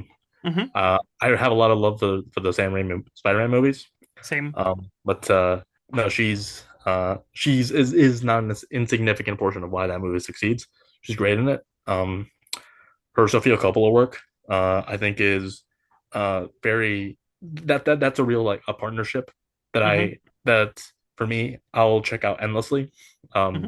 Virgin Suicides is great. The what's the Marie even like Antoinette? that no that one as well. I was about to say The Beguiled, which is a bit of a less one of Yeah. her lesser movies. Hmm. She is still given it in that for the roles that she's asked to do. Yes. Even a movie I'm not super high on, Civil War. She's pretty great, She is. or Yeah. maybe no, she's decidedly probably the best part of the movie. Um, Hmm. and I think of I might need to rewatch this. Season 2 of Fargo Oh, she's awesome is there. it is absolutely incredible. Hmm. It's Talk like about I being think funny and like dramatic at the same time. Like she funny she has and scenes like where she's like dramatic and like oh yeah, and then she's funny as fuck. I'm like, it's girl, very yes. yeah, it's strange and Hmm. also just I don't know a little I don't know, it's a that's a performance that I or from a character that I both kind of both am feel kind of protective of but also kind of pity and Hmm. also and uh I don't know it's a very interesting role for and like in a series full of maybe not full of but there's like a lot of great performances from that series Hmm. Hmm. throughout its 5 seasons. She might be the best. Definitely The Power of the Dog, Oh yeah. which also another movie I don't love, but um, the acting is still great in it. Hmm. Yeah. And then Melancholia from that could be your best work, I maybe. was just see, I was politely waiting, for you to finish and to ask you, have you seen Melancholia? Oh yeah, yeah. Because to me, like, I still don't understand how she wasn't nominated for an Oscar for that role. Like, she's so fucking good. Like she's so subtle in that movie, and she seems like, first time you watch it, it's like, oh, she's kind of mopey. But then it's like, you rewatch it and like, It's a no, lot deeper than that. Yeah. exactly. It's like much deeper than that. And the movie itself is such a vibe. And it's like no, I've always loved her because yeah, as you, I have affinity for the Raimi Spider-Man movies, so I've watched those a bunch, especially the first two. But it wasn't until Melancholia I'm like, God fucking damn, like she knows how to act. And ever since then I'm like, yeah, she's awesome. And kind of like you, I'm not high on Power of the Dog. I need to rewatch it because I'm one of those who's like, it I don't like that movie and I don't understand anything about the movie. Like, all right, like I understand the movie, but I don't like it because I'm like, I feel like this movie it does nothing for me, nothing that's been done countless times before that. I don't get it. I just don't get it. But I need to rewatch it. It might be just. I I I liked it the first time I saw it. I liked it a lot less the second time. So you might not need to, but maybe it's up to you. But maybe you should. But it's I don't Like know. That it was a movie. That's all it is. 100% it's a movie. Yeah. And I'm like, look, I know it's critically beloved, and most people are on higher on it than myself. So like I'm on an island here, and I get it. And again, maybe if I were to rewatch it, I would be like, oh, I'm an idiot. Of course, I missed this and this and this. It's an excellent movie, 10 out of 10. Maybe not. I don't know. But again, I'm keen. Like I know I can be dumb, a bit of a dumbass at times. So like I'm more than happy to admit I'm wrong. And if I were to rewatch it, I'm like, oh yeah, I was wrong. I'll just raise my hand and say, yeah, I was wrong. No, No, but yeah, totally. Kirsten, Kirsten is a great choice. I didn't even mention her best movie, Eternal Oh, Sunshine. Eternal That's Sunshine. Like yep. if you say Eternal Sunshine, I don't know really. I know she's in it, but I really remember just Jim Carrey and Kate, Kate Winslet, which obviously they are the leads, so like that's by default. But also that's a movie I have not watched for maybe almost 20 years now, so like definitely need to rewatch that one. But Yeah, no, I yeah, she's very much in the background, as is Mark Ruffalo. Those two are yes, kind of yes, for those yes, two to be supporting is as well as they do. It's a hmm very interesting point, I guess, and because that's still pretty early on, I guess, in her yes, career. yes. Yeah, But 2004. So like yeah, it would have been for yeah, between the Spider-Mans. So yeah. No, like again, like I love that movie. I am more than happy to rewatch it. But for me, so far, like everything I've seen, and I've seen quite a few of her movies, like Melancholia, there's something about that performance that's still stayed with me to this day. And I'm like, yeah, she's awesome. And she should have gotten more recognition, but I think that's also Lars von Trier was a bit of controversial figure at the time, so yeah, he maybe. is. Well, there was a time where he made a comment like, like he made the obvious joke about him being a Nazi and he got expelled from Cannes Film Festival, and I'm like, Yeah, that was the first time I'm like, really? He was clearly fucking joke, like for a joke? Like, I'm not gonna be the first to defend every horrible person ever. Like many horrible people should be cancelled, but like him, like what he does now and what he says now about like the Russian-Ukraine war, I really don't agree with. But for that, like where he was clearly joking and got himself into twists about talking about Hitler, and then he just wanted to escape it and making a dumb joke. I'm like, really? it is Okay. what it is. It's Yeah. yeah. Anyway, that's not why we're here. Who do you think is the most underrated director we have right now? I so we're so I believe you're in the Slack channel as well for the Stiff Pop one. I would Hmm. assume. Yes. A while ago I posted a list of mine of like 100 directors Hmm. whose stuff I'm most interested in, Hmm. or um whose work I think is most exciting, and who I'll continue to check out in the future. Hmm. As I looked through that list, because it was obviously going to be somebody on there. Hmm. I think the one who I would describe as the most underrated for me, because I hold her in very high esteem. Even though it's only two movies in, Hmm. technically, I believe there might be some short film work in there, but I might not be aware. Um, it's Julia Ducournau who did Titan and Raw. Yes. That is Yes. that is a pairing of two movies. Raw, I saw at home. I want to say Netflix, I assume, just because Hmm. I don't know, probably on there somewhere. Hmm. Uh, that's a it's a particular movie that I was not entirely too aware of what it would Hmm. be about, and it was. I need to rewatch that because I my memories have only gone up in how well I hold that movie. It's an awesome When fucking movie. to when I saw her follow up, Hmm. um, for the Tight. for the sheer premise of what it said on like IMDb or whatever. Yep. Woman has sex with a car, and that won the Palme d'Or. Yep. Okay, I'm there, and ooh wow, that's another. It's a coin flip to see which one I like more. Hmm. Um, Hmm. but yeah, those two, as far as like a new burgeoning director, because I don't really want to put someone who's like esteemed and like really old or Yeah. something. Yeah. Yeah. Not to be ageist, but uh, Tarantino's not underrated. Neither is Ridley Scott or Yeah. to me or whoever Nolan. Hmm. Yeah, she is amazing. I wonder to what extent she's kind of does she really get lumped in there with the new crop, Hmm. the Kuglers, the Corley Fargeau or Farge, uh, Damien Chazelle, what have you. Hmm. She seems kind of a bit on the fringe, as far as how I think other people see her, but I think she's could be one of the best. Very bold, and her next movie, which I think comes out.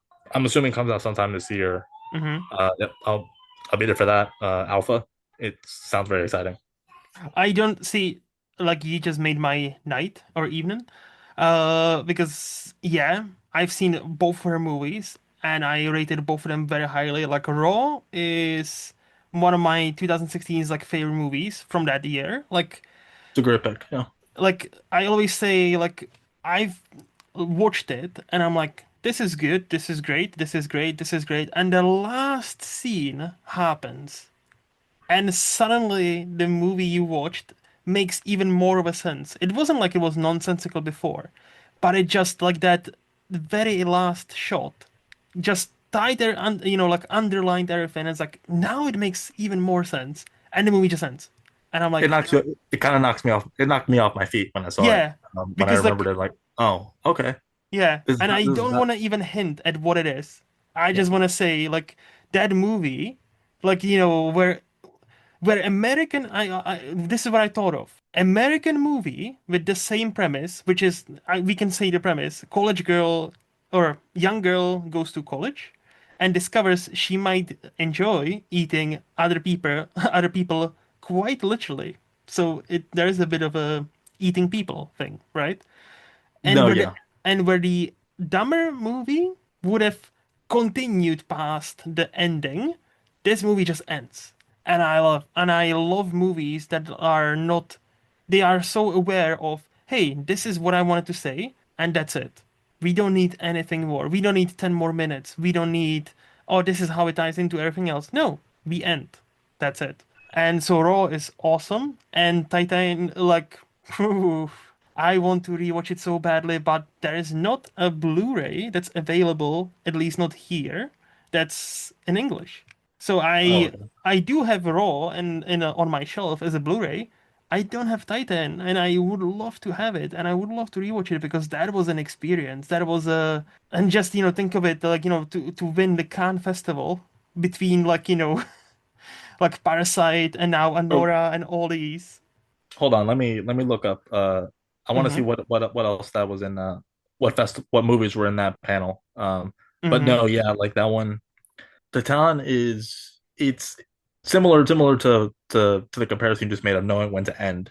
Mm-hmm. Um, Yep. the idea of its last image, it kind of makes sense that that's what it's building to, Mm-hmm. but the journey in getting to there from Mm-hmm. where we start, it just takes turns. It's twisty. It's a little pulpy. It's kind of transgressive. Um, Yes. I think it's But deep down, for me at least, it's a simple, quote unquote, story about love and what is it to love and to accept the other yep. person, about acceptance. And if you read it for what it is and go past like the weird fucking stuff that happens in a movie, you will absolutely adore it. And yeah, like I want to rewatch it so badly, but it's just like there's no fucking Blu-ray. So I'm like mad. No, yeah, like so okay, so I have the list pulled up here. I don't need to read off every movie, but Mhm. because some of them I haven't seen. Mhm. But so in 2021, it's also competed against Bergman Island from Mia Hansen Love, Mhm. Benedetta from Paul Verhoeven, Also great Drive, movie. Drive My Car, Oh, yep. um, The French Dispatch, Wes Anderson, Mm-hmm.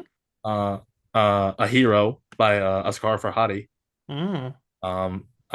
Memoria, the movie from with Tilda Swinton, Okay. from the yeah, I can't, I'm sorry, I can't pronounce his director's name, Apichtong, Mm-hmm. uh something, sorry, the Red Rocket from Sean Baker, Yep. um Worst Person in the World, Mm-hmm. um and there are a few other ones here, but that's there's like five in that group. That's probably Yeah, more that are some of the best of that year. So I was that's a gonna say lot. the competition was stiff, and if Yeah, had the academy, it seems even from that year to next year just changed and grew that they appreciate now more of these specs. If they had any balls, they would have nominated that movie, and she would have also Julia would have gotten the recognition Coralie Farge just gotten with Substance, and yeah. Those two are very much sort of in sync. hmm I guess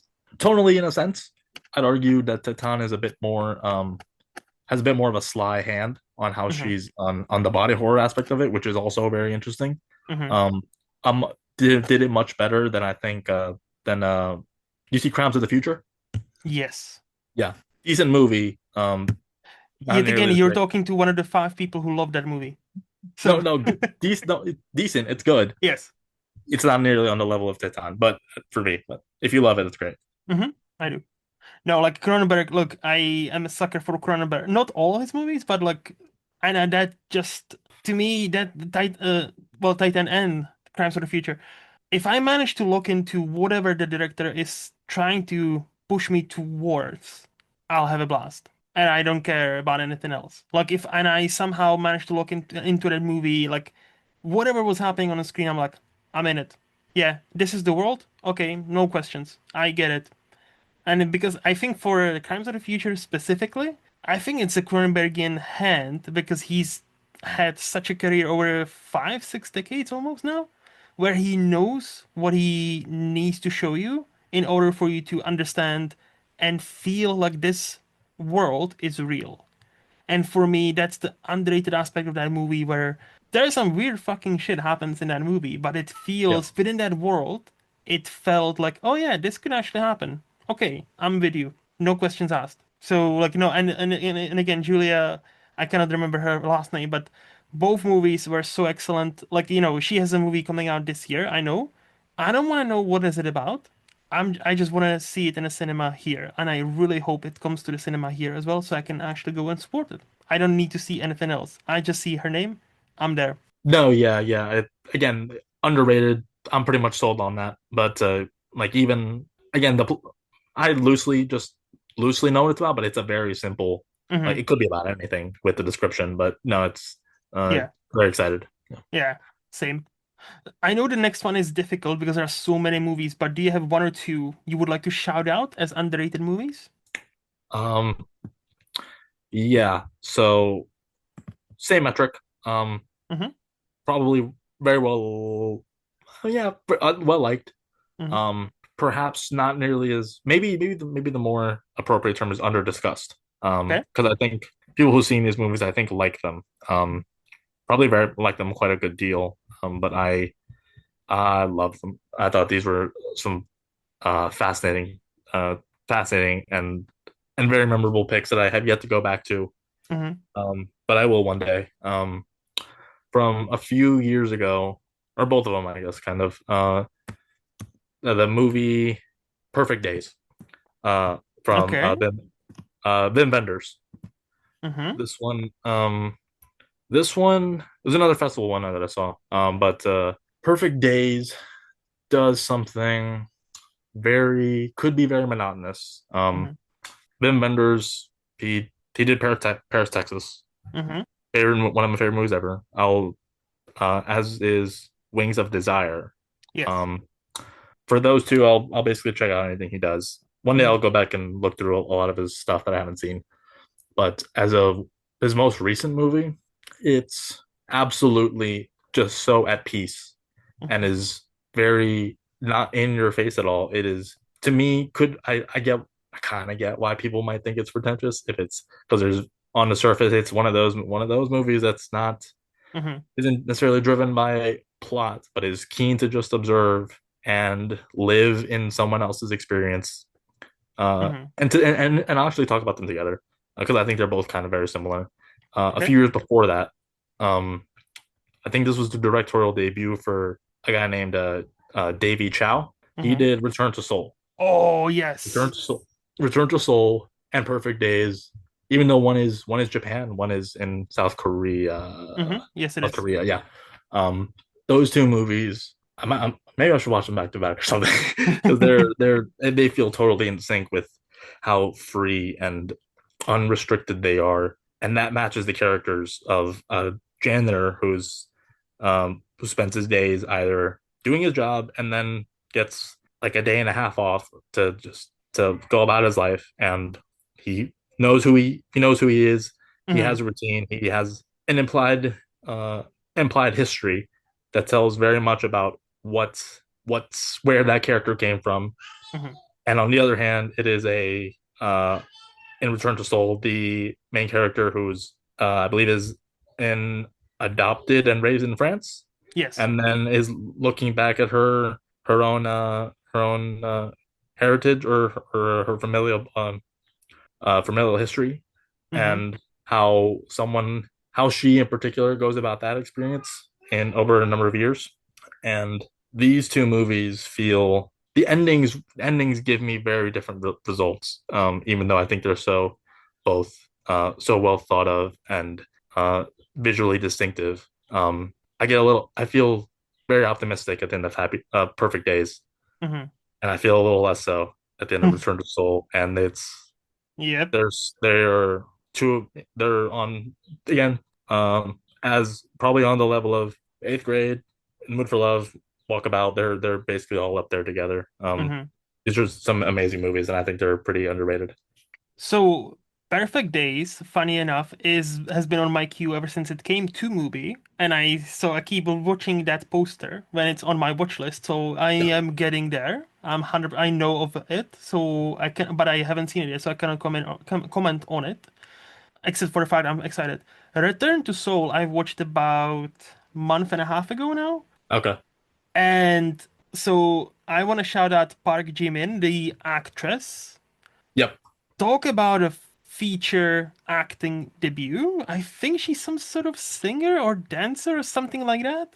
Something like that. She's I don't know if she might have done like one or two things since or before Yeah, or something around there, but that was but this that is was a her performance. feature debut. Yeah, debut.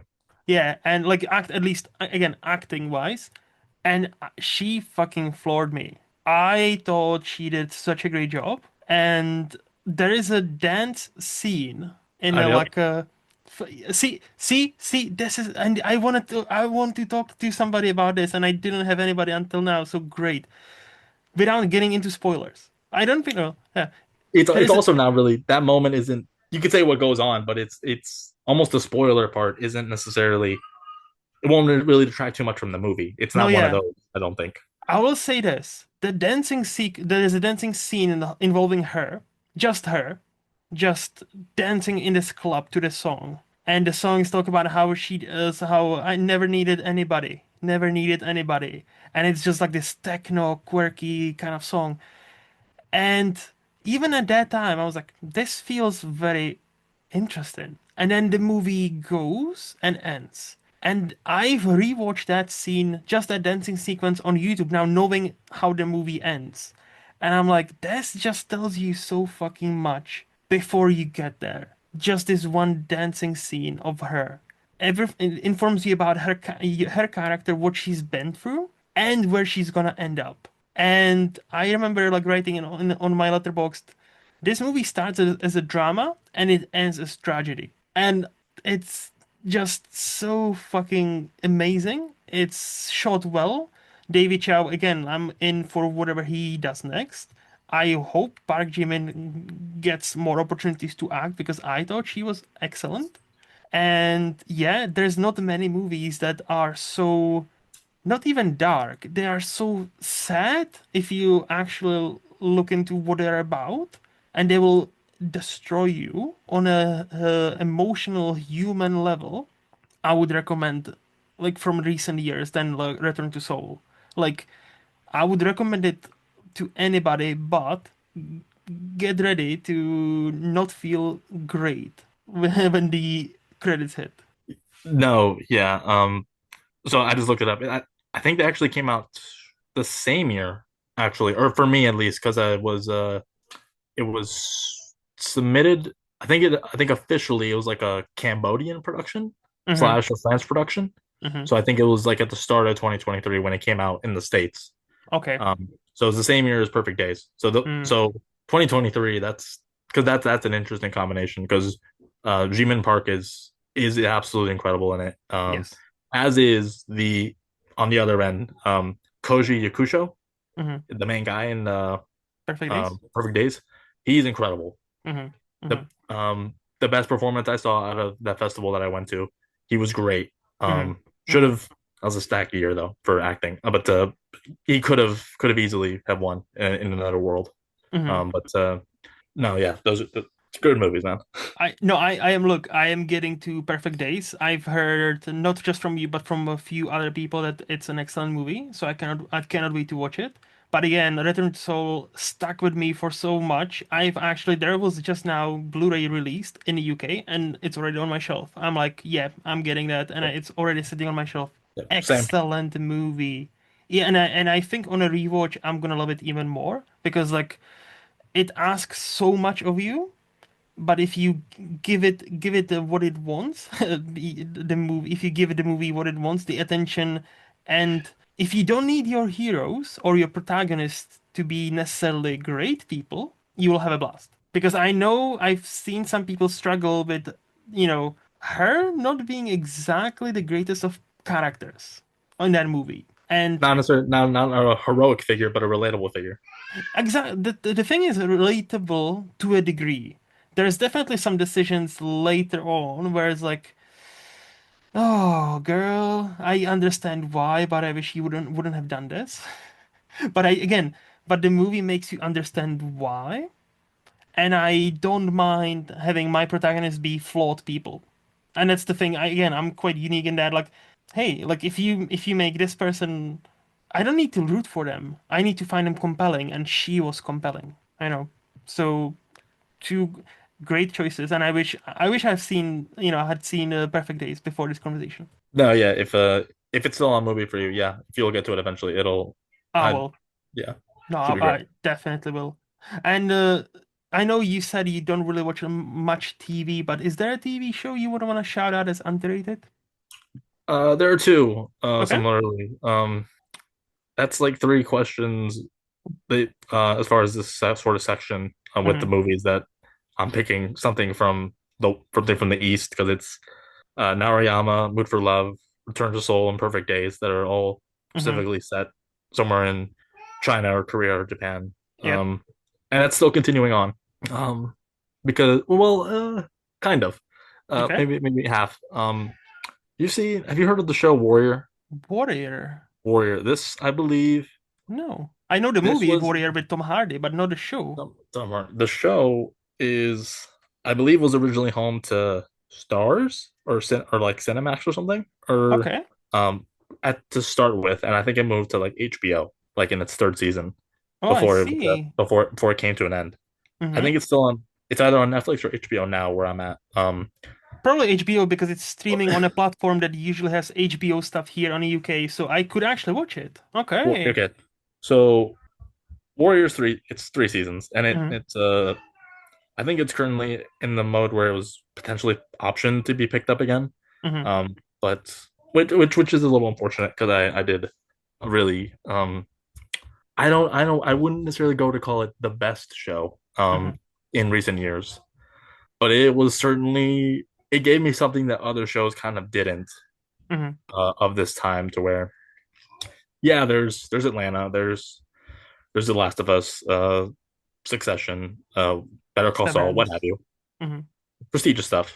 Yeah. Warrior is a bit different. It's taking a different look um, at a certain time in the history of San Francisco, I believe, in Mm-hmm. like the early 1910s or something, somewhere around that time, Okay. where it's very much infused by a Late series 1800s, yes. late 1800s. Okay, yeah. So it's very much involved in the mythos of, dare I say, kind of Peaky Blinders esque, but Mm. for sort of a certain, I believe it's where the characters, where the I think some of the main characters home from is like certain provinces of China, Yes. and their immigration over to But California. San Francisco, Uh, yeah. San Francisco, very much Mhm. infused to that setting and its relation. Like having just seen Sinners, it's a very interesting kind of Ah. conception and relate to how it deals with the black people who immigrated to that area at the time, the Irish people who were home there, Mm-hmm. um, Mm-hmm. some other some Hispanic communities. It's very much a smorgasbord of sort of cultural divides before people before people's sort of notions that they have today are set. Because I don't think it's doesn't really look the show doesn't really have that perspective. It's very much committed to what things were like at least at the time. Mm-hmm. On top of that, it's it's got some fight scenes in it that really do it for me. I mean, I would hope a show called Warrior would have some Warrior, great yeah, fight scenes. it's got the it's got your sort of I'd almost say not to this degree. Mm-hmm. It's got like raid esque kind of um uh structure Mm-hmm. uh in how it'll sort of specifically the second one where it's sort of it will sort of live in the environment of like triad Mm-hmm. combat or so Mm-hmm. and like police procedurals and whatnot and certain Peaky Blinders esque drug wars and positions of power. Mm-hmm. Uh, if nothing else, this is the reason why I believe I don't have his name pulled up. What's the lead actor? It's Andrew Koji, I think. Let me check. I have it pulled up here. Andrew Koji, yep. Andrew Koji. Yep, he could be a star, uh, He kind easily. of looks like Robert Pattinson on that picture, by the way. Like A a little. like a bit like a Chinese. Is he Chinese originally, or his father is Japanese, mother is English, so he's got a Japanese origin. Okay. If he told me he's a like a Japanese brother of Robert Pattinson, I would be like, makes sense because on his IMDb picture, he looks kind of like Robert Pattinson. I kind of do believe that because that dude. I mean, yeah. I mean, you look at leading figures in Hollywood today. Hmm. And yeah, it's I get that it's kind of a superficial lens sort of do that through. He could absolutely be one of these guys who speaks through his physicality Hmm. and has a certain type of charisma, kind of a silent Yeah. sort of branding. But I think the acting on the show is quite good, Hmm. and the the the plotting I think is particularly compelling for Hmm. me. It's a shame that it was had ended at the season three when it was very much still constantly at the same setting. I'd have a hard time ranking the three seasons because Hmm. I almost kind of don't really view the show through that. They're so well jived connectively as a trio, but totally recommend Warrior. It was heard almost nobody talk about it. Yeah, But you're literally the first person that I hear talking about that. I never even heard of that, but it's streaming on one of the streaming services I pay for. So and 8.4 on IMDb, you're ranking highly. I might give it a shot. no, Okay. I'd it's a big underrated recommend as is. The other show Mhm. probably more acclaimed, no, Mhm. decidedly more acclaimed, um, but is not. I'm a little surprised it does not fare as well in award circles nowadays because it's still ongoing. Mhm. Pachinko, uh, Oh, okay. from Apple TV. This is a very interesting series. Two seasons in, and it's the first episode does something or sort of goes about its laying forth what it is about in an interesting way Hmm. and in a very quick way, sort of laying forth how it's sort of operating.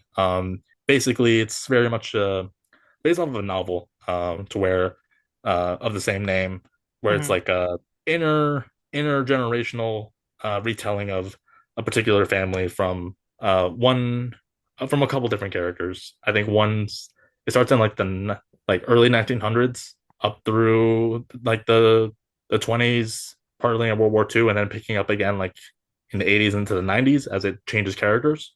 Hmm. Um, and I there's so many just choices in this that I love. Like I love the something I hadn't seen before. Its use of subtitling as uh Korean characters living in Japan will speak go back and forth between speaking Japanese and Korean, and so Hmm. the subtitlings are differently colored. blue and yellow are primarily the motifs that will sort of occur visually, but also as they're sort of conversing, as I guess a particular generation or specific groups of people who would emigrate to Japan from a certain time in Korea would essentially culturally align themselves or disassociate from where they came to a very similar place, but ideas or a place in time that may not be fully accepting of that. Hmm. And the when I say that this may not be the most emotion, like the peaks of the show, are perhaps some of the most emotionally resonant stuff I've seen on TV in a while. Hmm. Both in both seasons, there are peaks in certain episodes that really, really get me in thinking about generational struggle and a semblance of you mentioned earlier in this or that time or money. Yeah. That's an interesting way to sort of also view something like this because it is very much mired in uh, financial financial motivations versus or how that sort of limits familial kind of familial bonds Hmm. or the effects that'll have. And it's never getting it. I hear nobody talking about it, and it frustrates me to no end. I don't think I saw. I think I checked when the second season came out. The first season, I think there's a review a bit on the site, but the second season is not. I'm If season three comes out, I may want to jump on that at some point to reharp on that. But it's a brilliant show. Hmm. It's a huge recommend for me. No, yeah, to your point, I've never heard of either of those shows, but they sound intriguing. I will say Warrior sounds a bit more intriguing because like I Apple is great, like Apple TV is great, but like it seems like great shows go to height there. So like I think that's the part of the problem is like they are getting bigger and bigger, like Severance, like Ted Lasso and all that. But I feel like if they were on like Disney or Netflix, they would have been even larger. And in that sense, if something like Pachinko would be on Disney or on Netflix, it would probably reach more of an audience and maybe more people would talk about it. So, Yeah, it could, and that just falls to, I guess, I don't know, broadcasting or whatever, or mhm. deals that are done behind the table or whatever, Or behind how the we scenes. talked about in a beginning, like how people nowadays they just have their streaming services, and that's why we all watch different Yeah. things. And like, see, like he just recommended me two TV shows I've never even heard of. Yeah. No, yeah. No, I mean, if Warrior does sound the more intriguing too, I wouldn't blame. I get why, because I Hmm. guess it's more, Action packed. I won't say palatable, but it's got a lot more entertainment going on for it. Hmm. Uh, but I'd argue Pachinko is it the best? Is it the best show on Apple? Um, Mm. for me, it might, because I don't love Separate Season 2, and I don't really love Ted Lasso either. Okay. It might be one of my favorite shows on Apple TV. Fair. Pachinko. Fair. No, look, I do want to check it out either way. So like, thank you for the recommendation. I'll definitely, but just it too. It's just the time. Like, there's only so many hours in a day. So Yeah, yeah. yeah. Well, speaking of time, this might be the longest episode I've ever recorded. But like, thank you so much, Chris. This has been a blast. I did enjoy our conversation. Before we say goodbye, do you have a question or two for me? Uh, I did not have one prepared, but I will make one up on the spot. All right. Let me see. What can you name? Can you name like I'll keep it to a movie. Okay. What is a movie that that either that you've seen Mm-hmm. that's over time or like what's a movie that has had the most disparate change for you from first viewing to how you feel about it now? Like, is there a movie that you loved that now has almost completely flipped over, or is there something that you really couldn't care for at all and now you've really come to love? I don't think not that much, but there definitely been like movies where if I when I rewatch them, I'm like, oh yeah, I love it even more, or I used to just like it, now I love it, or I used to love it. I'm like, okay, I see, it's kind of slipped a bit. Um, cannot really. Like, I'll cheat because I've always loved this movie, but on my fifth or sixth rewatch, I absolutely adore it. So like, it went from being just a movie I would rate 5 out of 5 to literally my number two movie of all time, my favorite second movie of all time, and it's a Mulholland Drive.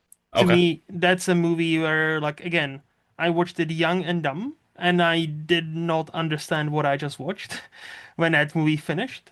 But I knew I felt something, and I'm like, damn, that's awesome, but I don't understand it. And it's one of the few movies I rewatch now. I think this was my fifth or sixth time. And on that rewatch, I have a great 4K copy of that movie, and that 4K transfer is beautiful. I strongly recommend if you're a collector, physical media collector, and have a 4K player. That movie looks absolutely stunning. Anyway, and yeah, now it's like my second favorite movie of all time. Like it's so fucking awesome. So, but that's a bit of a cheat because I've always loved it. I can't remember right now if there's a movie that like I don't think that ever was a movie that dipped so badly where I loved it and I'm like, oh no, it's actually bad. Okay. Yeah. So as you bring it up, Hmm. I'll just had it with the in my room because I go to Barnes and Noble a lot. I guess I do Hmm. have the one that you're talking about. I don't know if you can see Nice. it, but it Yeah. does have them because as I did my Lynch rewatch, like yeah, it was saw that movie like Mulholland Drive like maybe like 8 years ago or something. Was too Hmm. young to really get it. Hmm. I Hmm. wasn't. Didn't don't I don't didn't watch movies the same way I do now. Yes. Uh, and watched it maybe 2 months ago. It's my favorite might still be the straight story, Okay. but this is absolutely I get why it's probably his masterpiece, pretty much. Mm. Uh, I love it. It's those two are basically neck and neck. Yeah, no, it's great.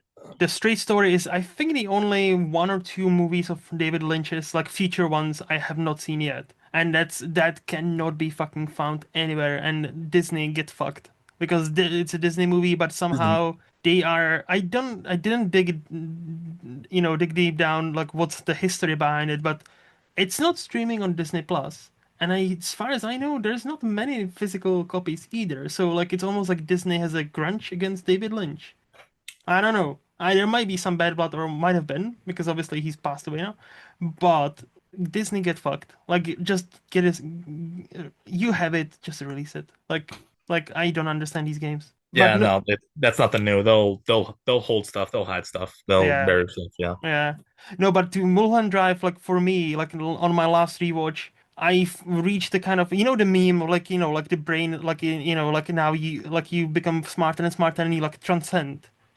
Like that, like I've kind of felt like I've transcended where I feel like now I actually get what the movie is about and what the movie, like what actually happens, what is a dream, what is it, if everything is a dream, if something is a dream. I think I get it, but now I reach the point where I don't really care. don't I care. just Yeah, like yeah. It's the vibe, like the Antonio, not Antonio, Badalamenti, the composer. The moment that the two like starts to play, and I'm back on Mulholland Drive in LA, I'm back there in that time and place with Naomi Watts, which excellent. astonishing. Like that's the movie. Talk about making me fall in love with an actress. Naomi Watts, like I was like, damn, she can act. Like I watched it like again 2007, six first time. Again, a bit too young to understand it. But so that was before, like and I was like, damn, this is Naomi. Okay, I like Naomi Watts now because like she's a great actress. No, yeah. An actor, one of those modern actors who I hadn't seen too much of. Hmm. Knew the name, obviously. Hmm. It if somebody give that kind of performance and doesn't become a star, then something's wrong, And and she did. yeah, and I still don't understand how she was not nominated for an Oscar that year. I think that's fucking insane.